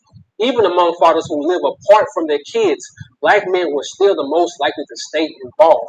Make that make sense. And trust me, the men that don't have that connection with their kids, right now, eventually they get together. Either they go to court and fight for their kids, or their kids seek out to build that connection with them. Tell me I'm lying. But you notice how they love to go around college campuses with debates and speak these things about black people like we not progressing. We progressing. That's why they have to lay off 300,000 black women. That's why they have to do certain things and say certain things, because they want to live in our minds. They want all their negative words to live in our minds so we can go on and still think low of yourself. They want other people to think low of black people. But like I say, it's a new day, it's a new dawn. But notice how they never talk about their own people. They never admit their flaws. They never admit their mistakes. They never talk about white on white crime. They never talk about the negativity in their community. And boy, oh boy, it's a lot of negativity in their community. Tell me I'm lying. See, Tim Tebow was kicked out of NFL because he wasn't racist and he wasn't a follower. See, certain players, no matter the color, they're not going to bow down and kiss the ring. You got a lot of players that will do that. Most of NFL players, they going to bow down and kiss the ring and do whatever master tells them. So you see why I made this video. He calling out his own people. When he was in the NFL, he was doing his own thing. He had people following him. He had people acting like him. And the NFL didn't like that because he had too much power. Players like Tim Tebow, Mike Vick, I can go on and on. Deion Sanders, they tried to embarrass him, all type of stuff. But I noticed something. The NFL, college football, is cooked. It's over. Especially with sports betting, bro. People don't even watch the game no more. They don't care if their own team win no more. Their own team can be the underdogs, and they playing somebody else that's better. They will bet against their team just for money. Sports is over. The NFL and college football. Tell me I'm lying. But I noticed another thing when Charlie Kirk passed away. When Charlie Kirk got popped by Tyler Robinson, the NFL celebrated him. The NFL mourned him, had his face all over the big screen. And not just the NFL, college football teams too. Teams like LSU. I know y'all watch Martin when they used to bring it in, do the hug thing, take a deep breath. They did that at LSU for Charlie Kirk. They never met this man. They was crying over this man. They never met Charlie Kirk, and they had a whole memorial for him. Think about that. But when Kyron Lacy went through what he went through, they told him, "Oh, you got to apply for the NFL. Go to the NFL." The NFL told him, "No, you ain't even come to the combine." The NFL had no tape that he was the cause of that accident. They have no video that Kyron Lacy caused that accident. All they had was word of mouth. That's it. LSU didn't have no proof, but they mourned Charlie Kirk. But Kyron Lacy was the one scoring a touchdown.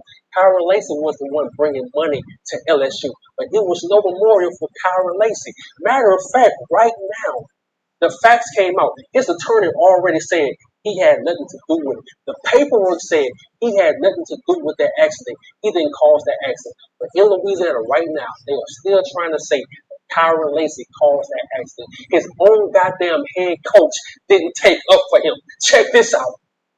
Brian Kelly spoke out about the new evidence in the Kyra Lacey case, asking everyone to be patient as the truth unfolds. He said it's best to wait until all the information comes out instead of jumping to conclusions. When asked if he spoke to the team about it, Kelly said there was no need. He loved Kyra. He's a great teammate and he's going to be missed. Make that make sense. So basically, we don't give a damn about Kyra. That's really what he's saying. But think about it. LSU never gave a damn about black athletes. If you're not scoring a touchdown, if you're not shooting a jump shot, if you're not running track, if you're not hitting the baseball, they don't give a damn about you. Tell me I'm lying. And I can give you examples. Tyrann Mathieu, they threw him to the wolves. Greg Brooks, they threw him to the wolves. Kyra Lacey, they threw him to the wolves. And I can go on and on. It's a new day. We standing up for our people. They could go into the woods. We going back to get them. They could lock them up. We speaking up for our people. They can die. We still speaking up for our people. And I can't say all of us are we because you still have raccoons on YouTube. You still have raccoons on TikTok. You still have raccoons on Facebook.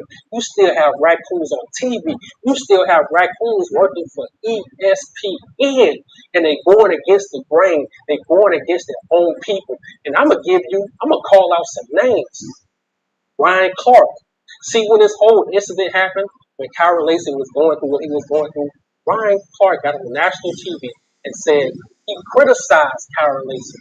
Like, he didn't see no video. He had no evidence of nothing. He didn't even see Kyra Lacey car at the scene. He got on national TV and criticized Kyra Lacey without seeing no evidence. So fast forward to now, his attorney comes on and puts out the whole truth. He lays out all the facts. Now Ryan Clark gets on national TV and says, oh, Kyra Lacey deserves to be here. He should be here in the NFL playing tonight. He should be here because he was innocent. Fast forward to recent, the NFL ESPN made him apologize for saying Kyra Lacey was innocent. They made him apologize on national TV. They made him bow down and kiss the ring. But I want to ask you something, Ryan Clark. Do these people ever apologize to us? Do they ever say they're sorry for what they did to our ancestors? Do they ever say they're sorry for unaliving innocent black men? Do they ever say they're sorry for murdering black women while they in labor? Do they ever say they're sorry to us? No, they never say they're sorry. So why every time something happens, this is not your first time. You always come on national TV and you always apologize just because you want to stay on ESPN because you're scared to be a regular YouTuber. You're scared to go get your CDL. You're scared to get in the field. You want to stay that house Negro. You want to stay on that plantation. I'm going to ask you one more time. Why are you apologizing to those people? Did they apologize to Kyra Lacey? Hell no. They doubling down. They still trying to say he's guilty of that accident. He caused that accident. After the paperwork said, LSP said that he wasn't the cause of that accident. But they still trying to frame him. They still trying to put it on him. But you going along with them. You agreeing with them. By you apologizing, that shows you agree with them. And you spoke from your heart after that game. You spoke from your heart and said what you said. But you apologize. So I'm going to ask you again, why are you apologizing to these people? Don't worry, I'll wait.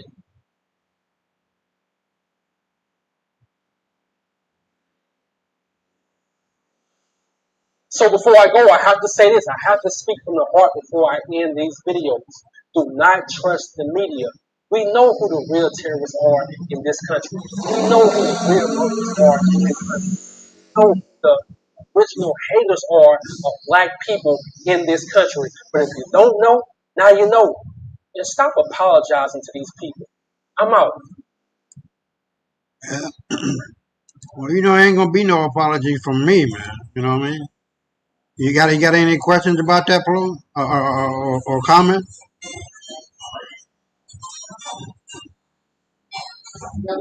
Bro, you got any questions or comments?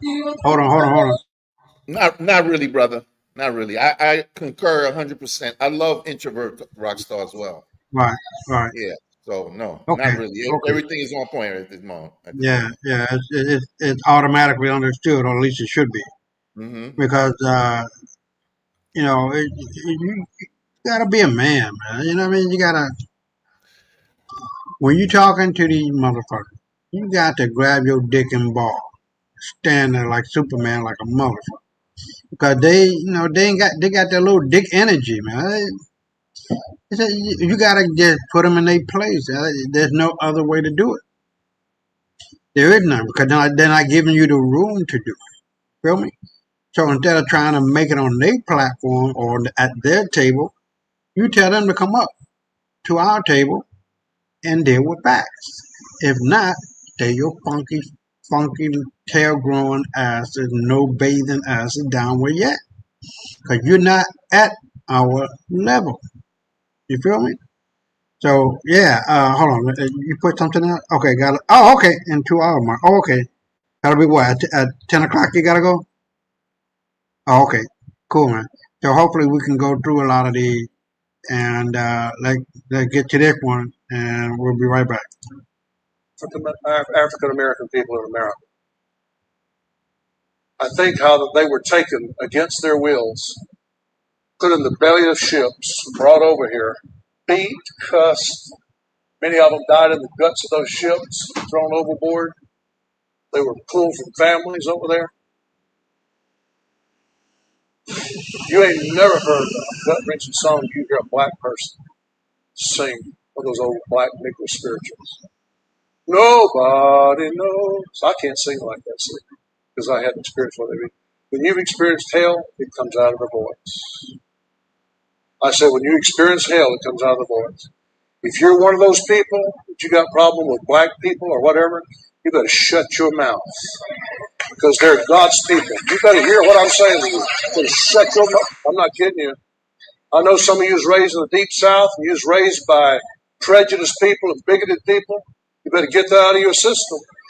You better get it out of your system. It'll cause you to suffer right along with those masters. It'll cause you to suffer right along with them. These are God's people. And I know that there's wicked in white races and wicked in black races and all that. I'm not justifying none of that stuff. I'm just saying God knows what happened to the black race. He knows how they wound up over here. And God is going to reimburse the black people for all their trouble and all their labor. You watch what I tell you. Watch what I tell you.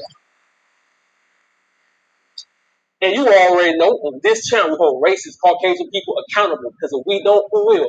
And before we start this video, if you don't like black people, black issues, black talks, get to stepping. And look, I need y'all to plant this pastor, plant what he said in your minds because throughout this video we're going to talk about what he said because what he said was right. But I saw something so crazy. The FBI director, Kash Patel, he had the audacity to disrespect Assata Shakur even after she died. And this man never spoke on her. So guess what? I have to speak on him.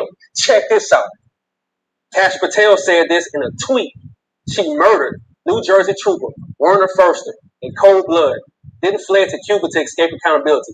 The FBI never stopped calling her what she was, a terrorist, warning her and spitting on the badge and the blood of every cop who gave their life in service. Make that make sense. This little dude, he wasn't even born at the time, and he don't care about cops the same way he don't care when an innocent black man is murdered by a cop, and the FBI does nothing every single time. Tell me I'm lying. He had the audacity to call Assata. iSpyPens.com is excited to introduce the iSpy Pen Pro. The iSpy Pen Pro is a remarkable new A terrorist. Let's be real. We all know who the real terrorist is. If you don't know, now you know. Run a tape. The mass shootings last week, angry white men with guns. The mass shootings yesterday, angry white men with guns. Past is the best predictor of the future. And that tells us that the mass shootings tomorrow will be angry white men with guns. America has a problem, and it's not a mystery. It's angry white men with guns. And I'll give you 3 things about it. Thing number 1, corporate media bends over backwards to label these men as loners or mentally unstable. But the numbers tell a different story. We're averaging almost a mass shooting a day. That's not an accident. That's a pattern America refuses to name out loud. Thing number 2, the FBI data, the Cato Institute, and your own eyes make it very clear. The face of terrorism in America isn't black. It isn't Muslim. It isn't a trans immigrant. Statistically speaking, it's Christian white men between the age of 22 and 49. That's who keeps showing up in the data and in the headlines. Thing number 3, and this is important to note, this is not new. This country was built on white male violence. From the killing and removal of Native people, to the slave trade, to Jim Crow terrorizing black communities. Violence has always been the default tool of power. The mass shootings we see today are just a modern extension of that history. What's important for you to understand going forward is politicians and corporations have a vested interest of keeping you distracted from that truth.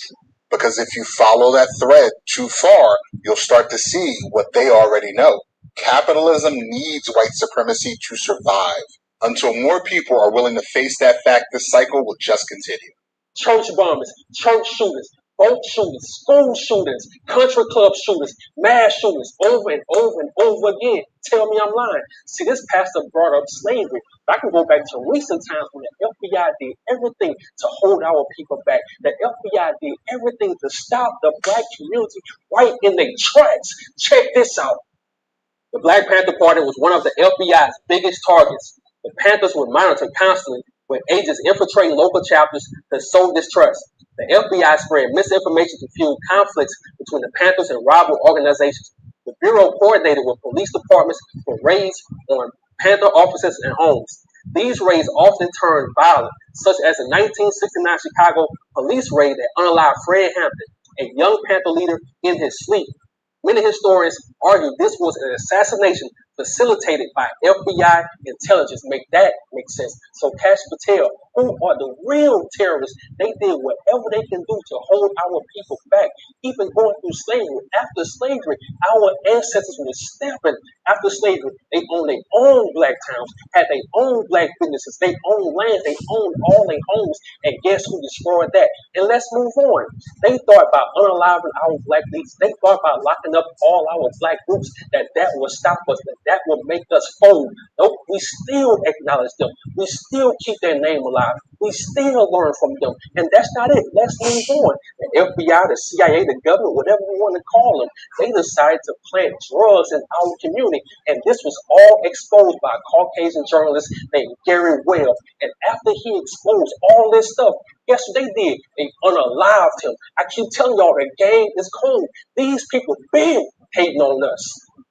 And see, like I told y'all earlier, that pastor was right. The tables are finally turning. Just look online. Racist Caucasian people, they're not laughing no more.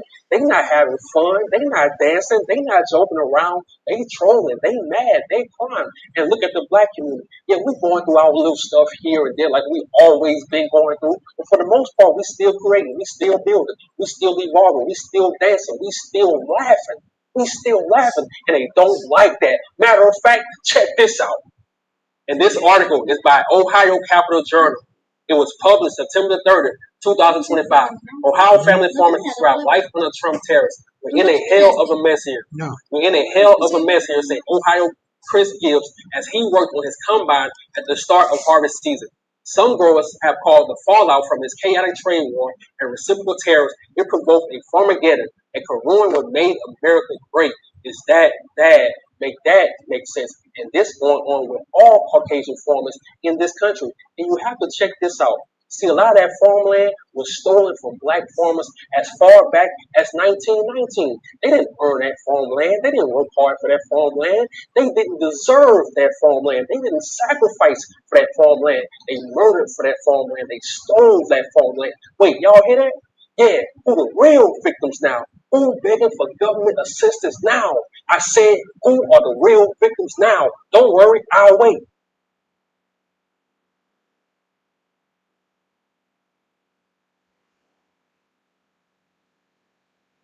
And look, y'all, believe it or not, white America is crumbling. But before I go on, let me talk to Charlie Kirk right quick.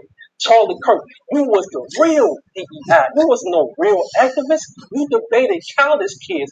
You was a debater. You will never be on a Sada Shakur's level. You will never touch her. You can never be compared to her. And if I'm lying, please tell me I'm lying.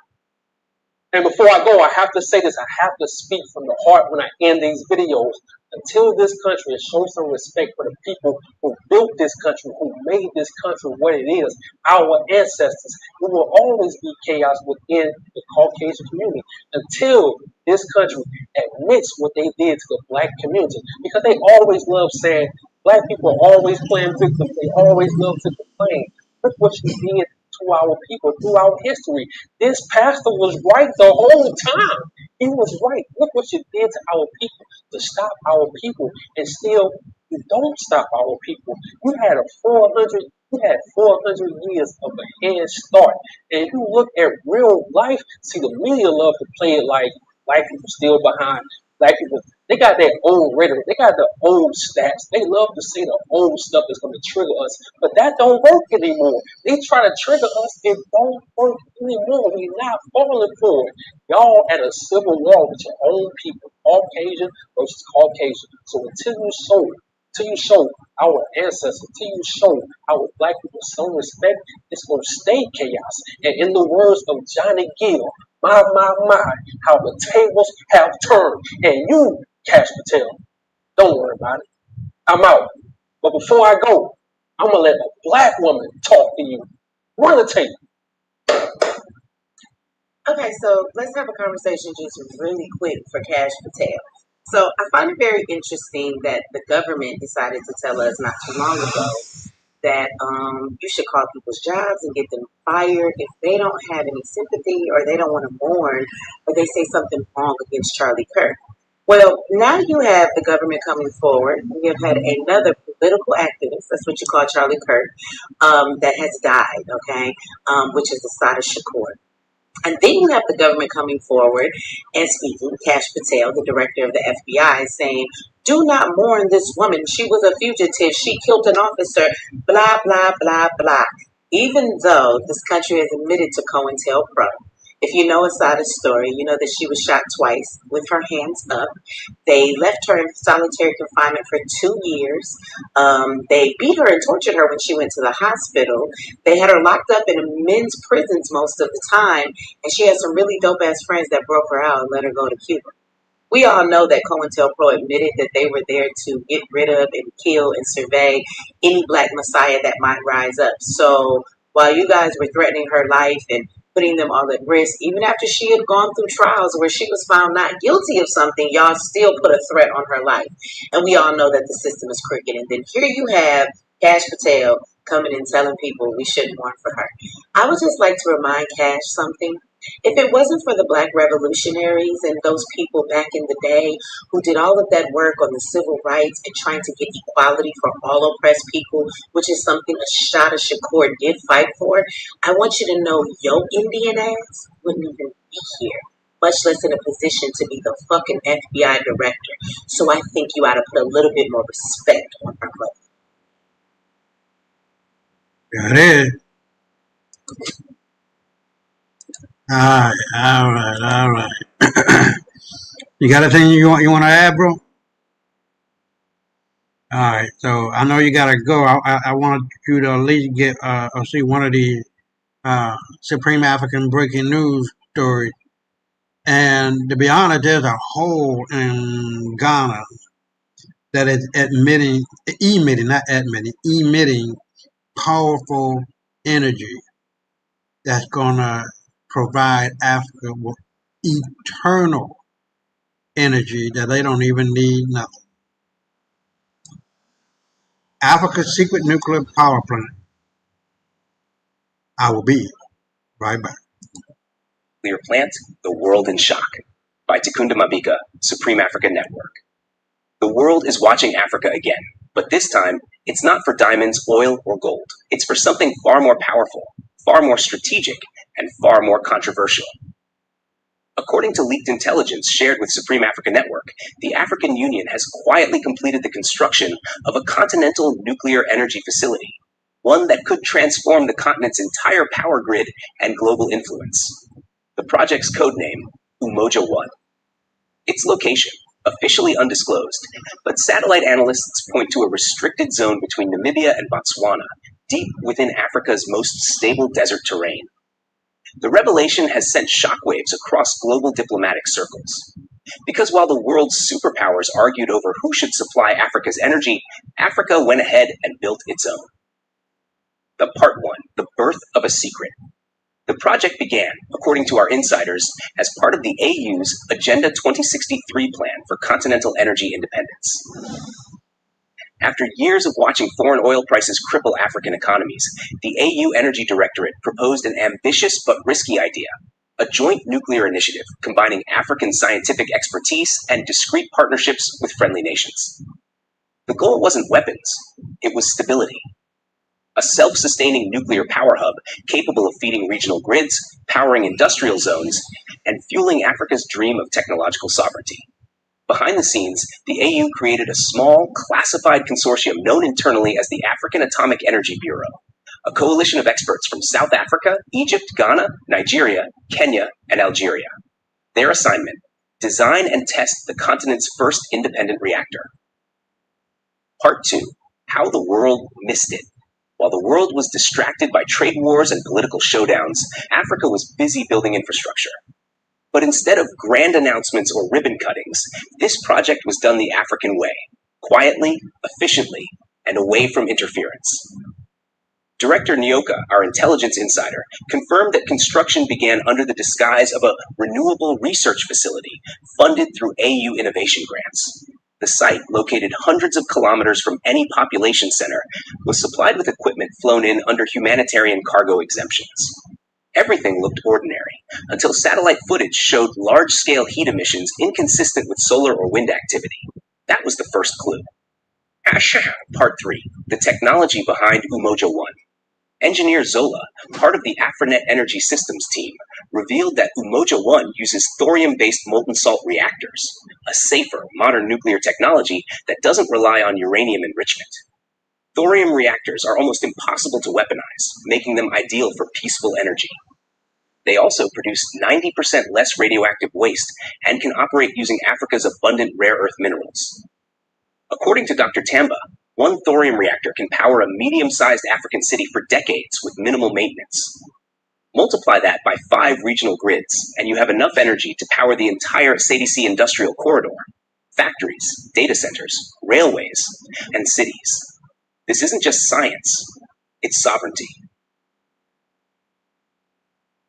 Part 4, the insiders speak. Leaked documents reviewed by Supreme Africa Network show that the project was managed under the AU's Department of Energy Transition, with funding routed through the African Development Energy Facility. Ambassador Kyra, who served on the AU Infrastructure Committee, explained that secrecy was critical. Open quote, "Every time Africa announces a high-tech breakthrough, foreign lobby groups rush to stall it through sanctions, safety concerns, or funding withdrawals. This time we built first and announced later." Close quote. In other words, Umoja 1 is the product of Africa's new philosophy: move in silence, shock the world later. Part 5, why the world is worried. The moment the story broke, international observers scrambled to verify it. The International Atomic Energy Agency, IAEA, released a brief statement saying it is monitoring regional developments. But behind the diplomatic calm, global powers are uneasy. For decades, Africa's energy future has been controlled externally through oil exports, gas pipelines, and imported electricity infrastructure. Now, for the first time, Africa has an energy source it controls 100%.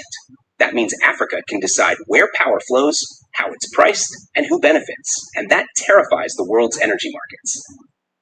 Part 6, the United States response. In Washington, State Department officials have quietly requested clarity from the African Union, citing concerns about safety and transparency. But Director Nyoka told SAN that Africa was prepared for this. Umoja 1's research protocols already meet IAEA standards, and in some cases exceed them. In truth, America isn't worried about safety. It's worried about influence. Once Africa powers itself, Western energy companies lose billions in fuel contracts, and without fuel leverage, their political influence weakens. Part 7, the Chinese and Russian angle. China and Russia were both early observers of the project, but according to our sources, the AU deliberately limited their involvement. Instead of full partnerships, Africa opted for technical exchange agreements, meaning foreign powers could assist, but not own. That's how you play the global game: collaboration without colonization. Now, with Umoja 1 operational, even Beijing and Moscow are watching Africa's energy independence with cautious respect. They know what it means. Africa has learned their playbook and upgraded it. Part 8, the comedy of hypocrisy. Let's laugh a little, because this part is rich.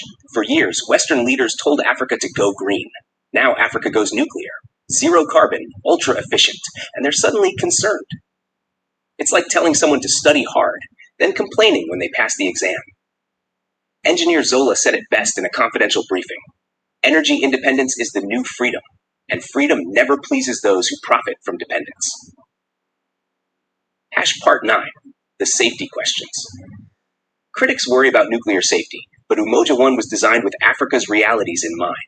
It's located far from fault lines, major populations, and coastlines. It runs on liquid fuel cooling systems, which automatically shut down during overheating. No Fukushima, no Chernobyl, no imported panic. African engineers built it for Africa, resilient, low-cost, self-sustaining.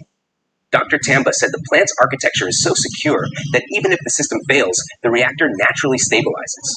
That's why thorium is being called the democracy of nuclear energy. It's clean, smart, and impossible to weaponize. Part 10.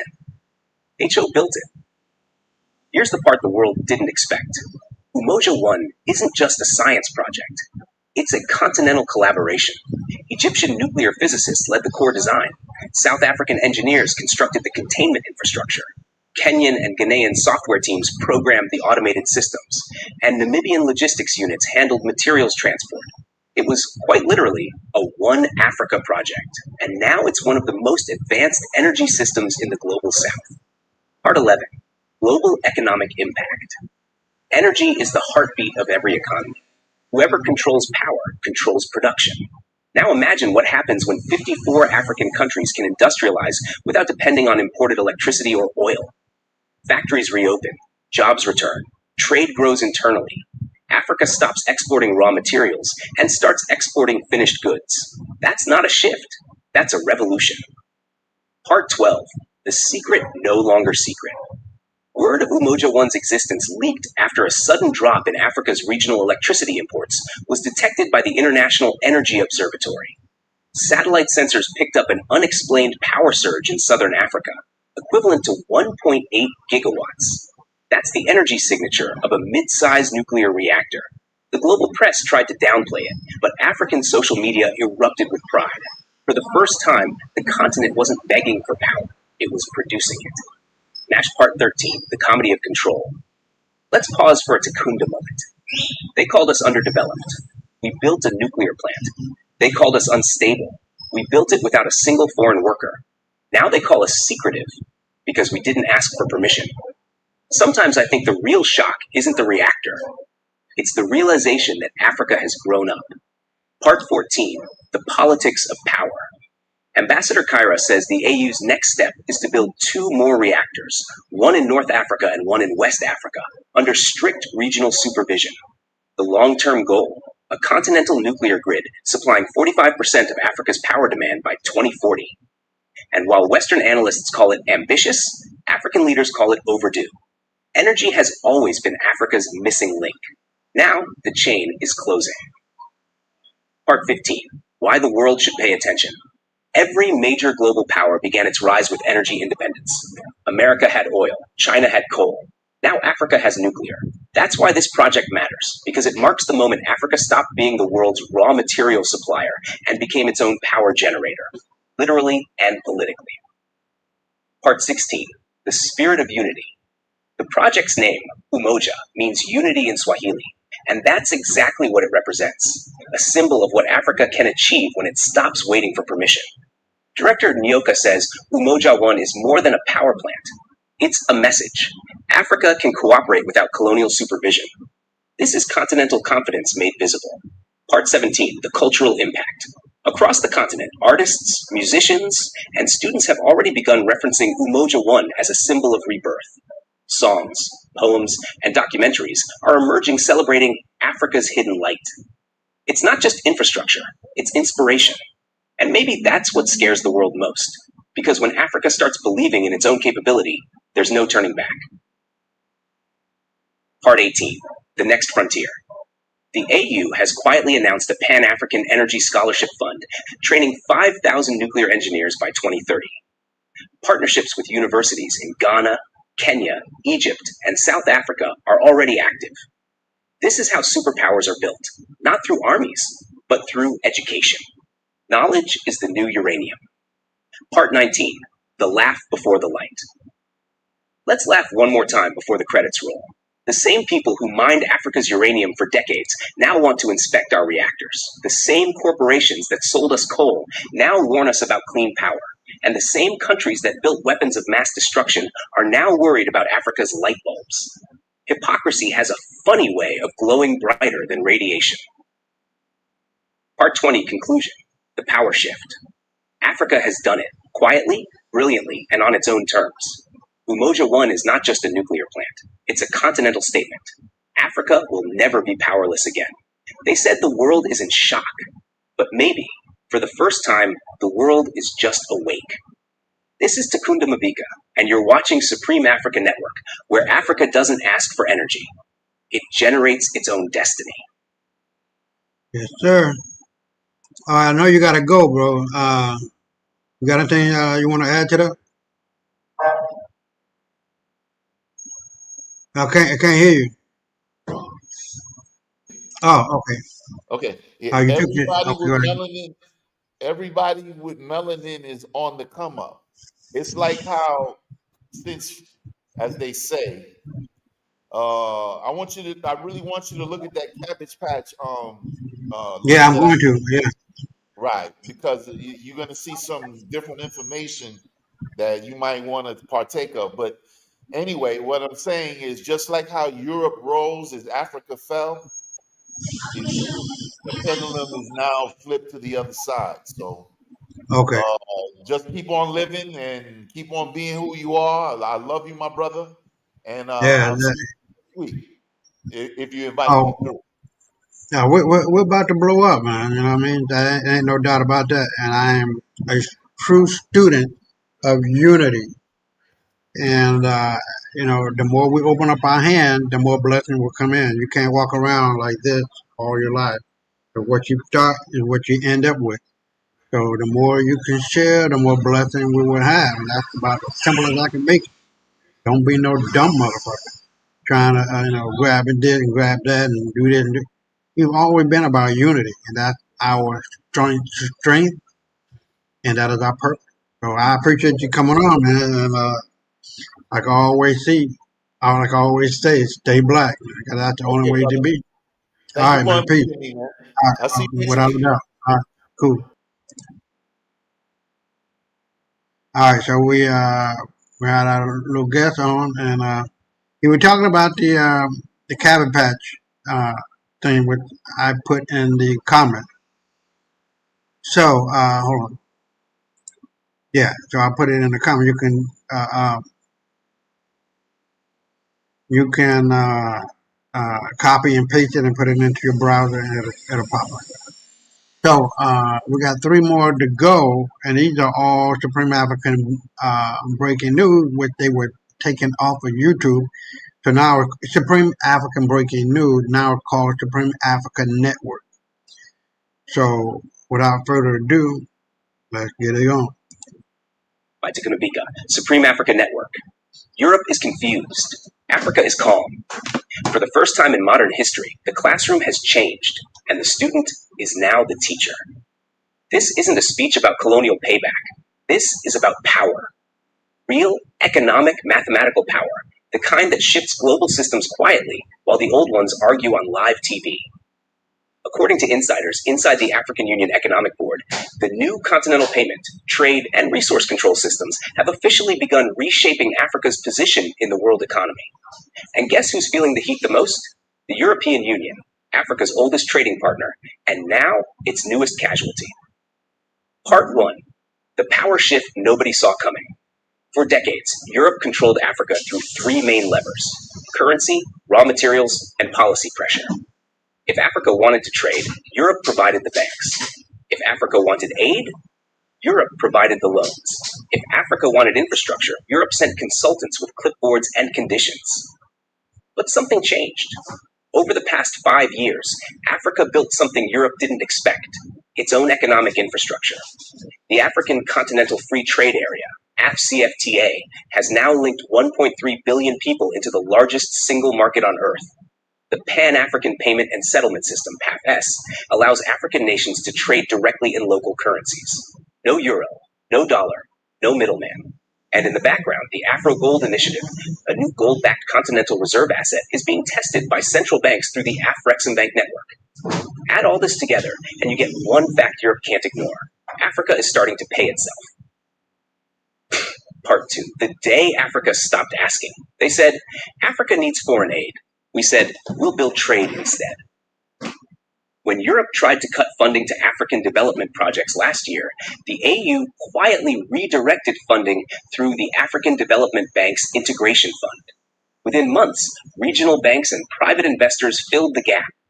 Europe learned the hard way that Africa's economy doesn't run on charity anymore. It runs on circulation. Executive Jaro from the AU Economic Secretariat told SAN that Africa's 2025 trade balance shows a 20% rise in intracontinental commerce with less dependency on euro-denominated imports. That's not an economic stat. That's a revolution written in spreadsheets. Part 3. The African chess move. The brilliance lies in Africa's strategy. While Europe debated sanctions and trade wars, Africa joined BRICS, not as a passenger, but as an equal voice. Now, countries like Egypt, Ethiopia, and South Africa sit at the same table that designs alternative global payment systems. Director Nyoka, SAN's intelligence insider, calls it the chess move of the century. While the West fights to keep the dollar and euro dominant, Africa quietly installed its own clearinghouse, PAPS, under the radar. And now African companies can trade directly without waiting for foreign banks to approve transfers. That's how the EU lost its single biggest advantage, financial control. Part 4. The mineral lockdown. Then came the second blow.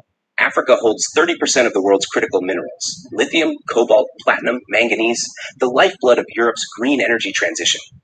But one by one, African governments began enforcing local beneficiation laws, meaning no more exporting raw minerals without local processing. In Zambia, new mining contracts now require local refinery partnerships. In DR Congo, cobalt exports were slowed until European buyers agreed to build local battery plants. And in Namibia, the government banned raw lithium exports entirely, demanding full value chain participation. That single policy wave has cost European manufacturers billions in lost margins. Africa didn't declare war. It just raised the invoice. Part 5. Energy freedom. Energy used to be Europe's main leverage. They financed oil projects, gas pipelines, and power plants, always collecting interest. But with the rise of One Africa Energy Grid and the Umoja 1 nuclear project, Africa is slowly building full independence from imported energy systems. Engineer Zola told SAN that Africa's new thorium-based energy technology will allow clean, low-cost power generation without needing Western fuel or reactors. Combine that with Africa's booming solar and hydro networks, and the message is clear. The days of energy dependency are ending. Europe's influence rested on the assumption that Africa would always need power. Now, Africa is the power. Part 6. The data war. It wasn't just trade and energy. Europe also dominated African data for years through global tech firms and satellites. But Africa's new AfriNet Cloud initiative changed that game too. Listen. For the first time, African data is being stored on African soil, regulated by African law. That means European analytics firms and social media giants can no longer siphon African data for free. Dr. Tamba says this move will create billions in digital tax revenue and build Africa's first data sovereign economy. Europe used to say Africa had no tech infrastructure. Now it's Europe begging for digital partnerships. Part 7. The comedy of colonial economics. Let's laugh a little, because the irony writes itself. Europe told Africa to open its markets. Africa did, but only to itself. Europe said diversify your exports. Africa replied, done, we're exporting finished goods now. Europe said reduce debt. Africa did, by paying Europe less. They used to call us developing. Now they call us competition. That's the real comedy of global economics. Part 8. The EU's slow collapse. Inside Brussels, policymakers are starting to panic quietly. African nations are redirecting contracts toward Asian and Latin American partners through the South-South Cooperation Framework. The EU's share of African trade has dropped below 25% for the first time in history. And European factories dependent on African minerals are facing shortages and rising costs. Ambassador Kyra, who sits on the AU Trade Committee, told SAN that some European governments are already lobbying for resource access agreements with African states, a diplomatic way of saying, please don't lock us out. Africa didn't need sanctions or slogans, just strategy and patience. Part 9. The currency shakeup. Europe's deepest fear isn't losing markets, it's losing monetary influence. For decades, African central banks held billions in euro reserves. Now, with PAPS and Afrogold on the rise, that's changing fast. Executive Jaro reports that several African central banks have begun redenominating reserve ratios toward African and BRICS-linked assets instead of euros. That means less demand for the euro on global currency markets and less leverage for Europe in African financial systems. It's not overnight collapse, but it's a slow bleed that could take decades to reverse. Africa's confidence curve. Here's the part no economist can measure. Confidence. For the first time, young Africans see their governments negotiating from strength. Africa isn't begging for inclusion anymore. It's designing the table. In global summits, African leaders are no longer seated at the back rows. They're speaking first. Because the numbers are undeniable. Population, resources, markets, innovation. The 21st century belongs to Africa by design, not by donation. That shift in posture is what Europe never prepared for. Part 11. The social aftershock. Across Europe, media outlets are now running headlines about Africa's economic awakening. But behind closed doors, analysts admit that the EU's influence has been shrinking since 2022. The refugee narrative is collapsing too. As African economies grow, more citizens are staying, investing, and building at home. Europe's political right can't even use migration pressure as an argument anymore. Africa's progress is literally rewriting Europe's politics. Part 12. The final straw. The Green Gold Deal. In what's now being called the Green Gold Deal, the African Union recently finalized a continental policy to control exports of rare minerals used in renewable energy. The policy mandates that 40% of Africa's critical minerals must be processed on African soil before export. European firms cried foul. African leaders smiled and said, "We learned it from you." That's the line that sealed it. The student graduated. Part 13. Comedy and confidence. Let's pause for a Takunda moment.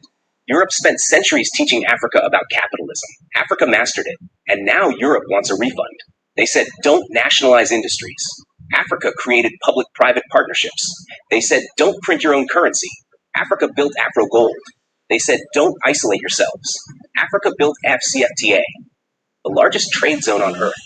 Maybe Africa wasn't the problem. Maybe Europe just miscalculated its own lesson plan. Part 14. The undeniable data. Numbers don't lie. Africa's combined GDP is now over $3.4 trillion, growing faster than the EU average. The continent's average age is 19, while Europe's median age is 44.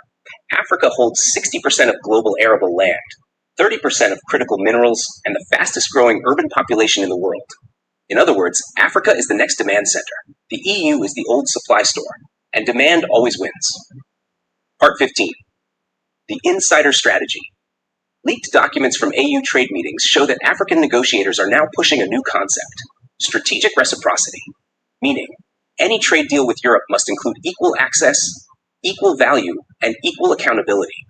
No more aid for access politics. Europe can buy, but not boss. That's the future of African diplomacy.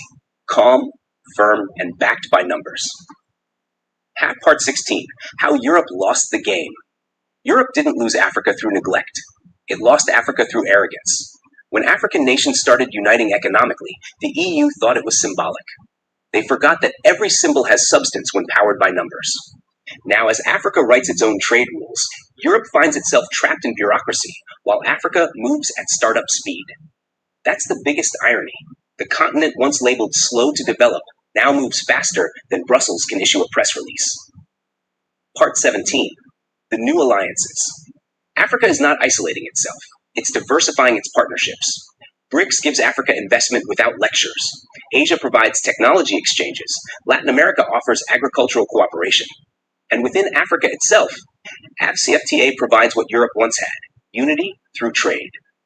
The EU spent centuries trying to integrate 27 countries. Africa just did it with 55. Part 18, the global reaction. Washington is worried. Beijing is impressed. Brussels is shocked. The IMF quietly admits that Africa's internal trade and financial innovation could permanently reduce Western dominance by 2040. Global corporations are rushing to establish local subsidiaries in Africa's new special economic zones to avoid getting locked out. Even European investors are quietly moving capital into African fintech and energy startups. Because deep down, they know the truth. The wind has changed direction. Comedy of the future. They said Africa needed Europe's markets. Now Europe needs Africa's minerals. They said Africa needed Europe's banks. Now Europe needs Africa's payment system. They said Africa needed Europe's technology. Now Africa's Afrinet cloud is offering secure hosting to European clients. The script has flipped so fast, even history is struggling to update itself. Part 20, conclusion. The end of the old order. Let's be clear. Europe isn't collapsing tomorrow, but the era of unilateral control is over. Africa has found its rhythm, trade, tech, minerals, and mindset. And that rhythm doesn't play background music anymore. It leads the song. Europe once colonized the world for resources. Now it's Africa redefining value through ownership. This isn't revenge, it's realignment. The world map is redrawing itself quietly, and at the center of that map stands a continent once underestimated, now unstoppable. This is Takunda Mabika, and you're watching Supreme Africa Network, the voice of a continent that doesn't wait for permission to win. Yeah, that's right. So we're down to the last two. I just want to make a quick comment that fuck all white folks. We gotta be able to say that and mean it, and don't get off your fucking horse. You got to understand that we are the greatest people on the fucking planet. There's nobody beating us. No one coming close, especially these fucking animals. And yes, white people are animals. They used to eat us. And what the fuck else are you going to call a person like that? That eats you, that eats your ancestors, and still do. The adrenochrome and trying to stay young and all this other bullshit. They're fucking animals. Alright? So there's make no mistake about that. So we're here, and I will be right back. Africa outsmarts both USA and China. It's Africa's time now. By Takunda Mabika, Supreme Africa Network. The world thought Africa was still playing catch-up, but while Washington and Beijing were arm wrestling over power, Africa quietly switched off the lights, rewired the system, and turned them both into customers. Welcome to Africa's silent revolution, a grand strategy that turned competition into currency. They fought for Africa's loyalty. Africa built its leverage. Part 1. The new game, new player. For decades, the story was simple. The United States ruled through influence, China ruled through infrastructure, and Africa played the audience. But now, the audience just bought the theater. Behind the scenes, the African Union, through its new economic coordination arm, has rolled out the One Africa strategy, a quiet plan to move from dependency to dominance. And for once, the big powers didn't see it coming. According to insiders, Director Nyoka and Dr. Tamba, the AU's plan was never to pick sides between the West and the East. It was to build a system where both must compete to access Africa's markets, minerals, and mines, under African rules. Part 2, how Africa turned the tide. Here's the trick that changed everything. Africa stopped asking for aid. It started demanding equity. Every deal now comes with fine print, local manufacturing, data sharing, or technology transfer. No transfer, no trade. That's how Africa outsmarted both the US and China, by changing the script from who gives us more to who respects us more. As Ambassador Kyra put it in a confidential policy memo obtained by Supreme Africa Network, Africa no longer sells raw materials, it sells access. Part 3. China built infrastructure, Africa built intelligence. Let's be real. China laid the railways, built the ports, and connected the highways. But Africa took the blueprint and started building brains. The African Union's Afrinet initiative, now supported by local tech giants, is creating data independence. Engineer Zola revealed that new cloud hubs across Kenya, Egypt, and South Africa will store African data on African soil. No more digital colonization.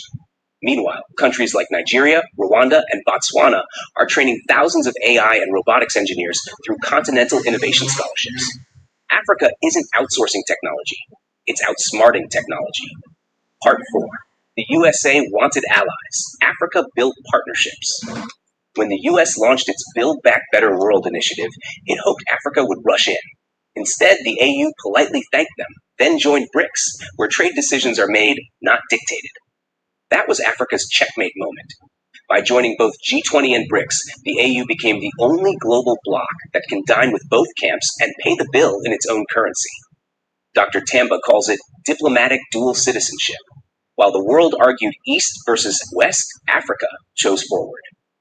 Part 5. The gold, the power, and the payments. Remember when they said Africa couldn't survive without the dollar? That was before the launch of the Pan-African Payment and Settlement System, PAPSES, the AU-backed network that lets countries trade directly in their own currencies.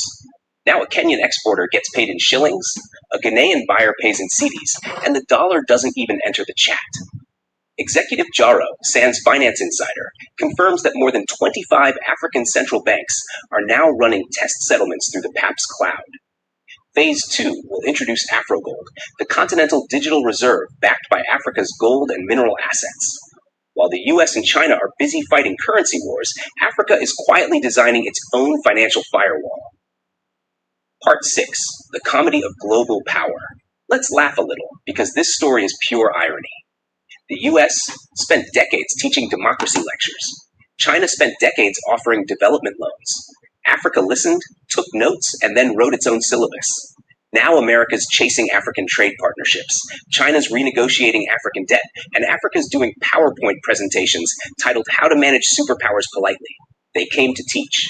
Africa graduated with distinction. Part 7. Africa's chessboard strategy. Let's call this what it is. 3D chess. Director Nyoka explained that Africa's true power lies in resource timing. Instead of rushing to export, countries are synchronizing production cycles across regions.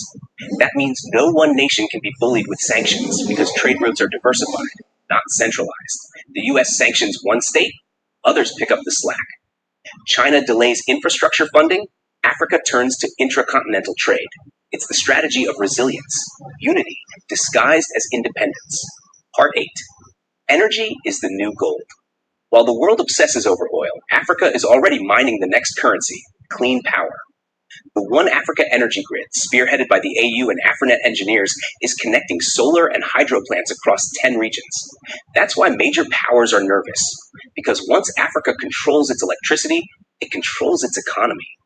Energy independence means no leverage left for outsiders. You can't bribe a country that can power itself. Part 9. The smart alliances. In 2025, Africa started what global analysts call the partnership flip. Instead of signing one-way deals, countries are now demanding joint ventures with profit-sharing clauses. For example, in Zambia, new mining deals now require 40% African ownership. In Ghana, lithium exports must include local refinery investment. In Kenya, tech companies must host data on local servers. That's not rebellion, that's maturity. The West calls it protectionism.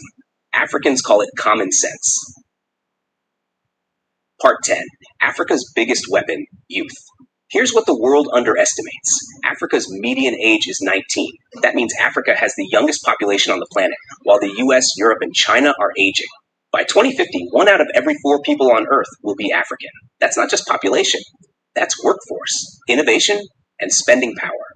The US and China may have technology, but Africa has time, and time is the only currency you can't print. Part 11. The return of cultural power.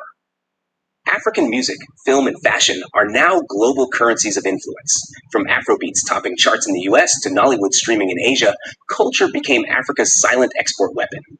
Sister Beneza says this is psychological warfare in reverse. When the world dances to your rhythm, you control the frequency. The same way Hollywood once shaped minds, Africa is now shaping vibes, and vibes control markets. Part 12. The West is panicking, the East is strategizing. In Washington, policy think tanks are warning that Africa's growing financial independence could shift global power balances. In Beijing, analysts call it the African pivot. Translation? Africa is no longer the chessboard, it's the player. That's why both powers are now sending envoys, trade missions, and cooperation proposals. The tone has changed from, we will help you, to we would like to work with you. That's how you know the script flipped. Part 13, the new continental mindset. Africa has finally realized that power is not given, it's structured. The AU, AFCFTA, PAPS, and AfroGold aren't isolated projects. They're pillars of a single new system. And unlike the global powers, Africa doesn't need to conquer anyone. It just needs to connect itself. When 55 countries move as one economy, even superpowers pause before making a move. Part 14, comedy of contradictions. Picture this. America lectures Africa about debt while owing $34 trillion. China calls Africa developing while buying 70% of Africa's raw materials. It's like being told to manage your diet by someone eating your lunch. That's why Africa stopped arguing. It started calculating. Part 15, the media blind spot. Global media barely mentions Africa's strategic rise, because to admit Africa's success means admitting the West's waning control. They still prefer headlines like aid to Africa instead of Africa invests in itself. But here's the truth. Aid is shrinking, while African investments in Africa are at an all-time high. Intra-African trade is growing faster than foreign trade. And African tech startups raised over $5 billion in 2024 alone. The story changed. The headlines didn't. Part 16, the philosophy of power. This isn't just economics, it's mental warfare. For 400 years, Africa was taught to react. Now it acts. As Director Nyoka says, the real independence is not walking away from the table. It's owning the building where the meeting happens. Africa doesn't need permission anymore. It has position. Part 17, Africa's comedic revenge. Let's be honest, there's poetry in this. They told us to privatize our industries. We did, and bought them back with African money. They said we had no infrastructure. We built it, and now they want contracts. They said Africa needed saving. Now they're asking for access. The colonized became the consultants. Part 18, the world's new balance. Right now, Africa is the only region trading freely with both superpowers while maintaining neutrality in global conflicts. That's what real power looks like. Flexibility without fear. When others are choosing sides, Africa is choosing profits. And in a multipolar world, neutrality is currency. Part 19, the One Africa vision. By 2030, Africa aims to complete the One Africa economic framework, connecting financial systems, digital networks, and transport corridors. The goal is not isolation, it's negotiation from strength. As engineer Zola says, Africa doesn't need to beat the world. It just needs to build it correctly. Part 20, conclusion. Africa's time is now. The US thought influence was control. China thought investment was ownership. Africa understood both, then invented partnership. For the first time in modern history, Africa holds the keys to global growth, minerals, markets, manpower, and mindset. This isn't luck, it's logic. This isn't rebellion, it's renaissance. They fought for the continent. The continent fought for itself. And this time, it's winning. Because the future doesn't belong to who shouts the loudest. It belongs to who plans the longest. This is Takunda Mabika, reporting for Supreme Africa Network, where Africa doesn't wait for permission. It writes history on its own terms. Supreme Africa Network, Unbrainwashed Africans Special Report. All right, you heard it. Let me go to X. I want to put that picture on X.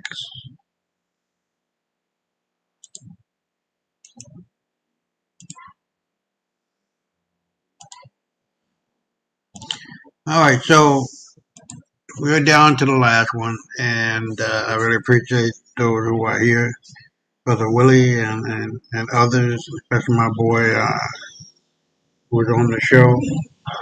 I appreciate you guys. And remember, we're here every Tuesday at 8 and Saturdays at 8 Eastern Standard Time.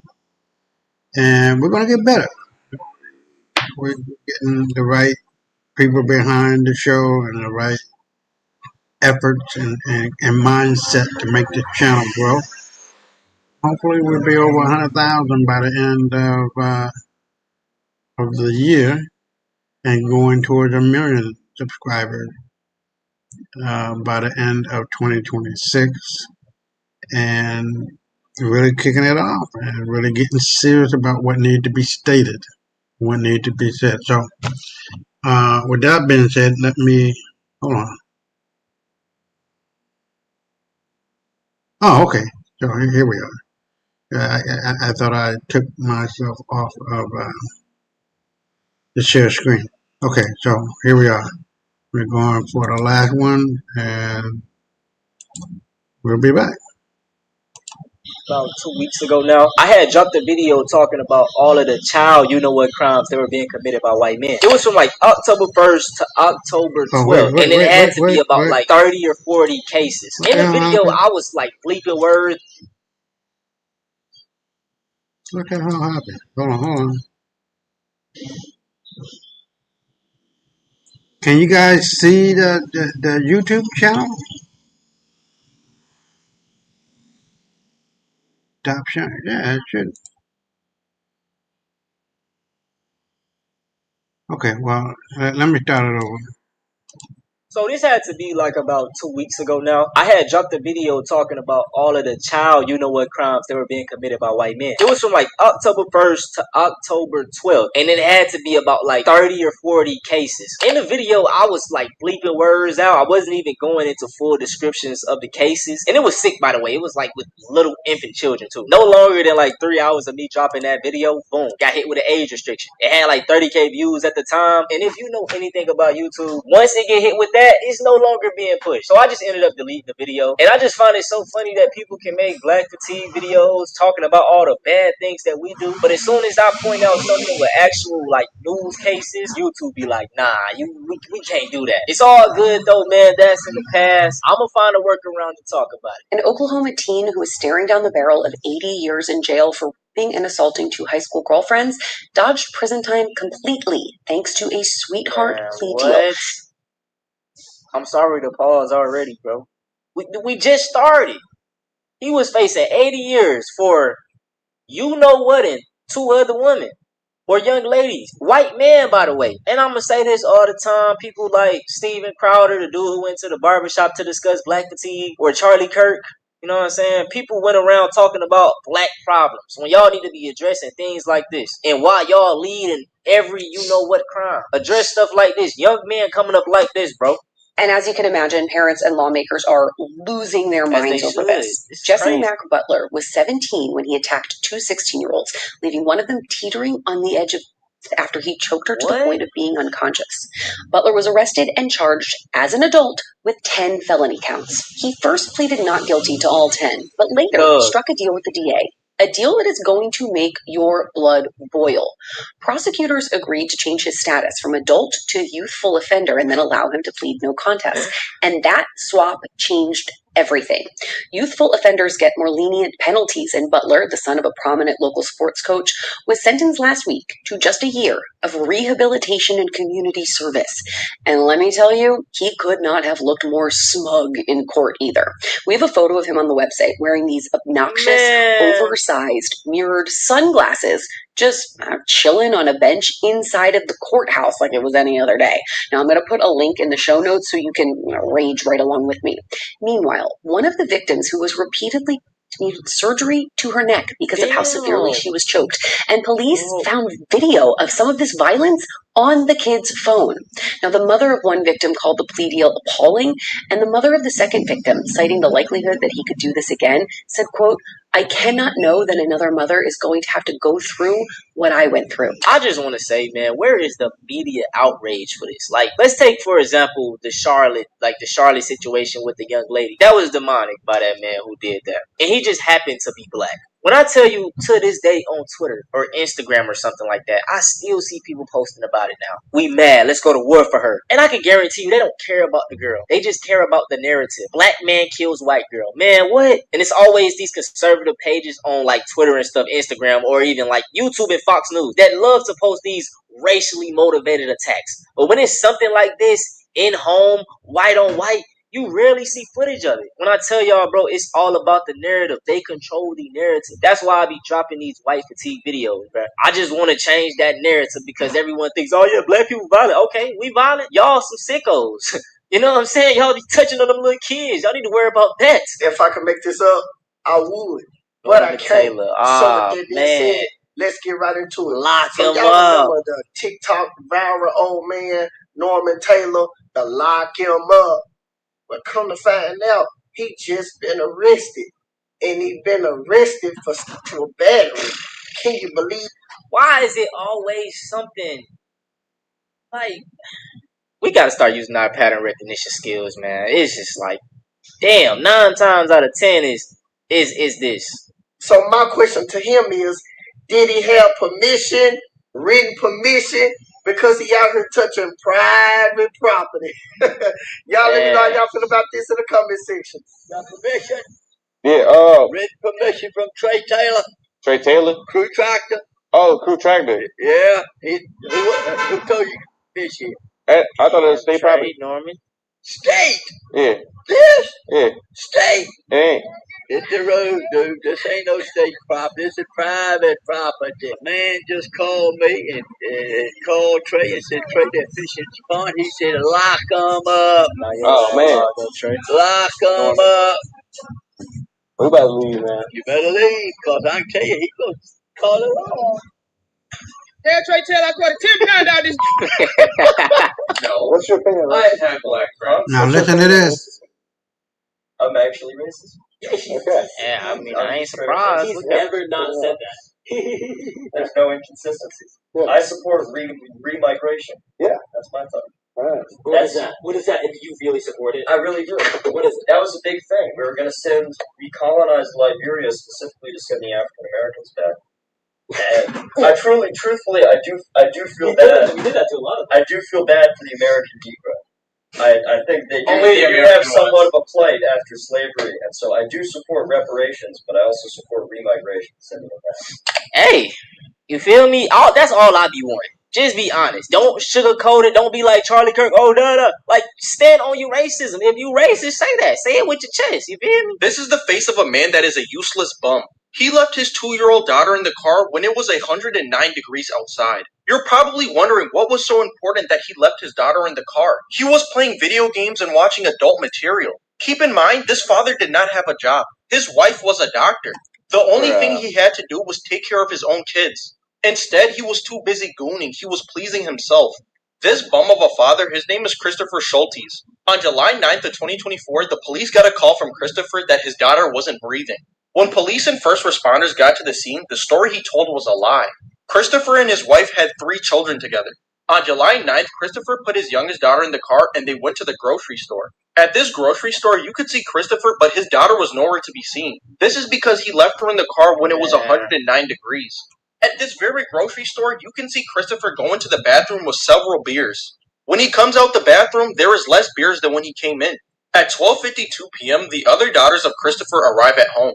They were coming back from having fun at a trampoline park. 1 minute later at 12:53 p.m., Christopher comes home. But you never see his youngest daughter get out of the car. This is because he left her there. For hours, Christopher is at home playing video games, watching adult material, likely beating his meat. But then his wife gets home. She quickly checks on her daughters, but she notices one is missing. So she questions Christopher, where is our daughter? He starts looking around the house, but then he goes back to the car. This is where their daughter is found dead. Initially, he was charged with second-degree murder, but it was upgraded to first-degree murder. This stay-at-home dad who had no job let his 2-year-old daughter die.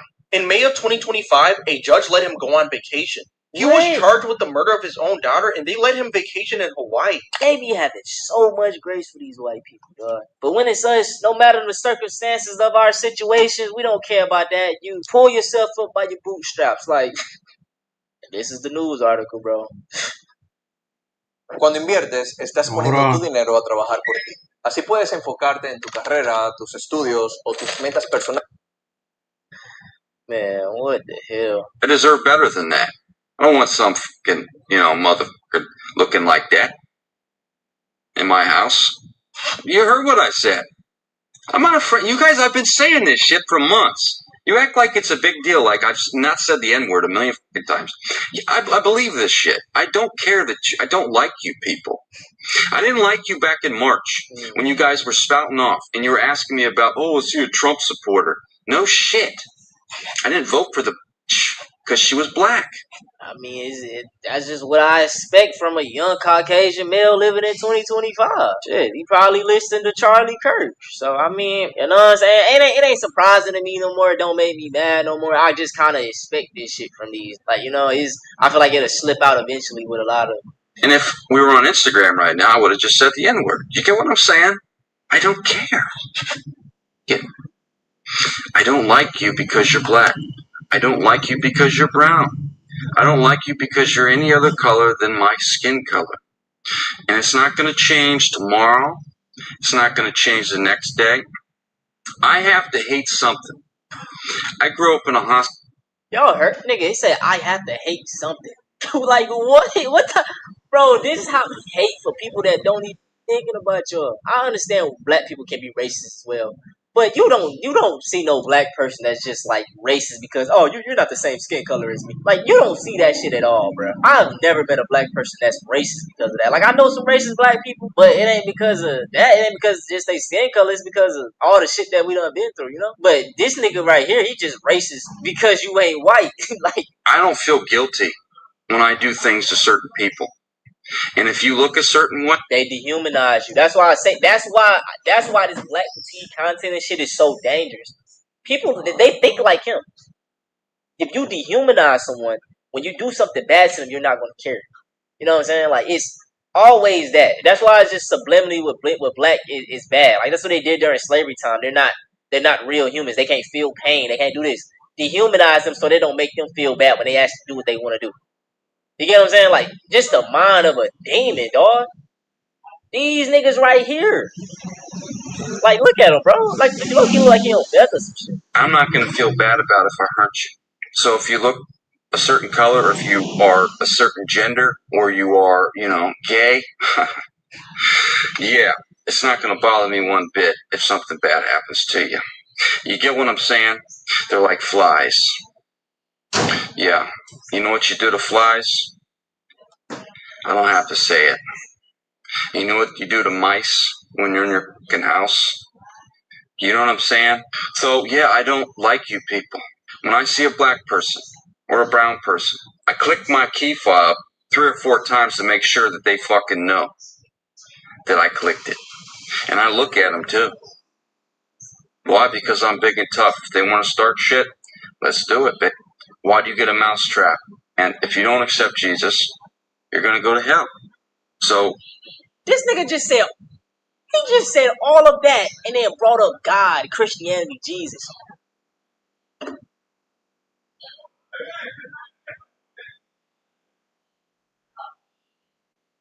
I ain't gonna start with y'all.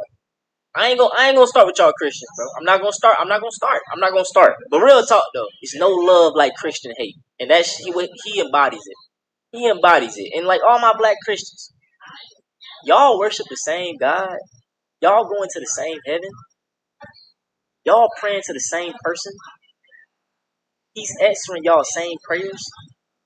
You and that man right. You and this individual right here. Oh, let me guess. He's just misguided. God. You understand.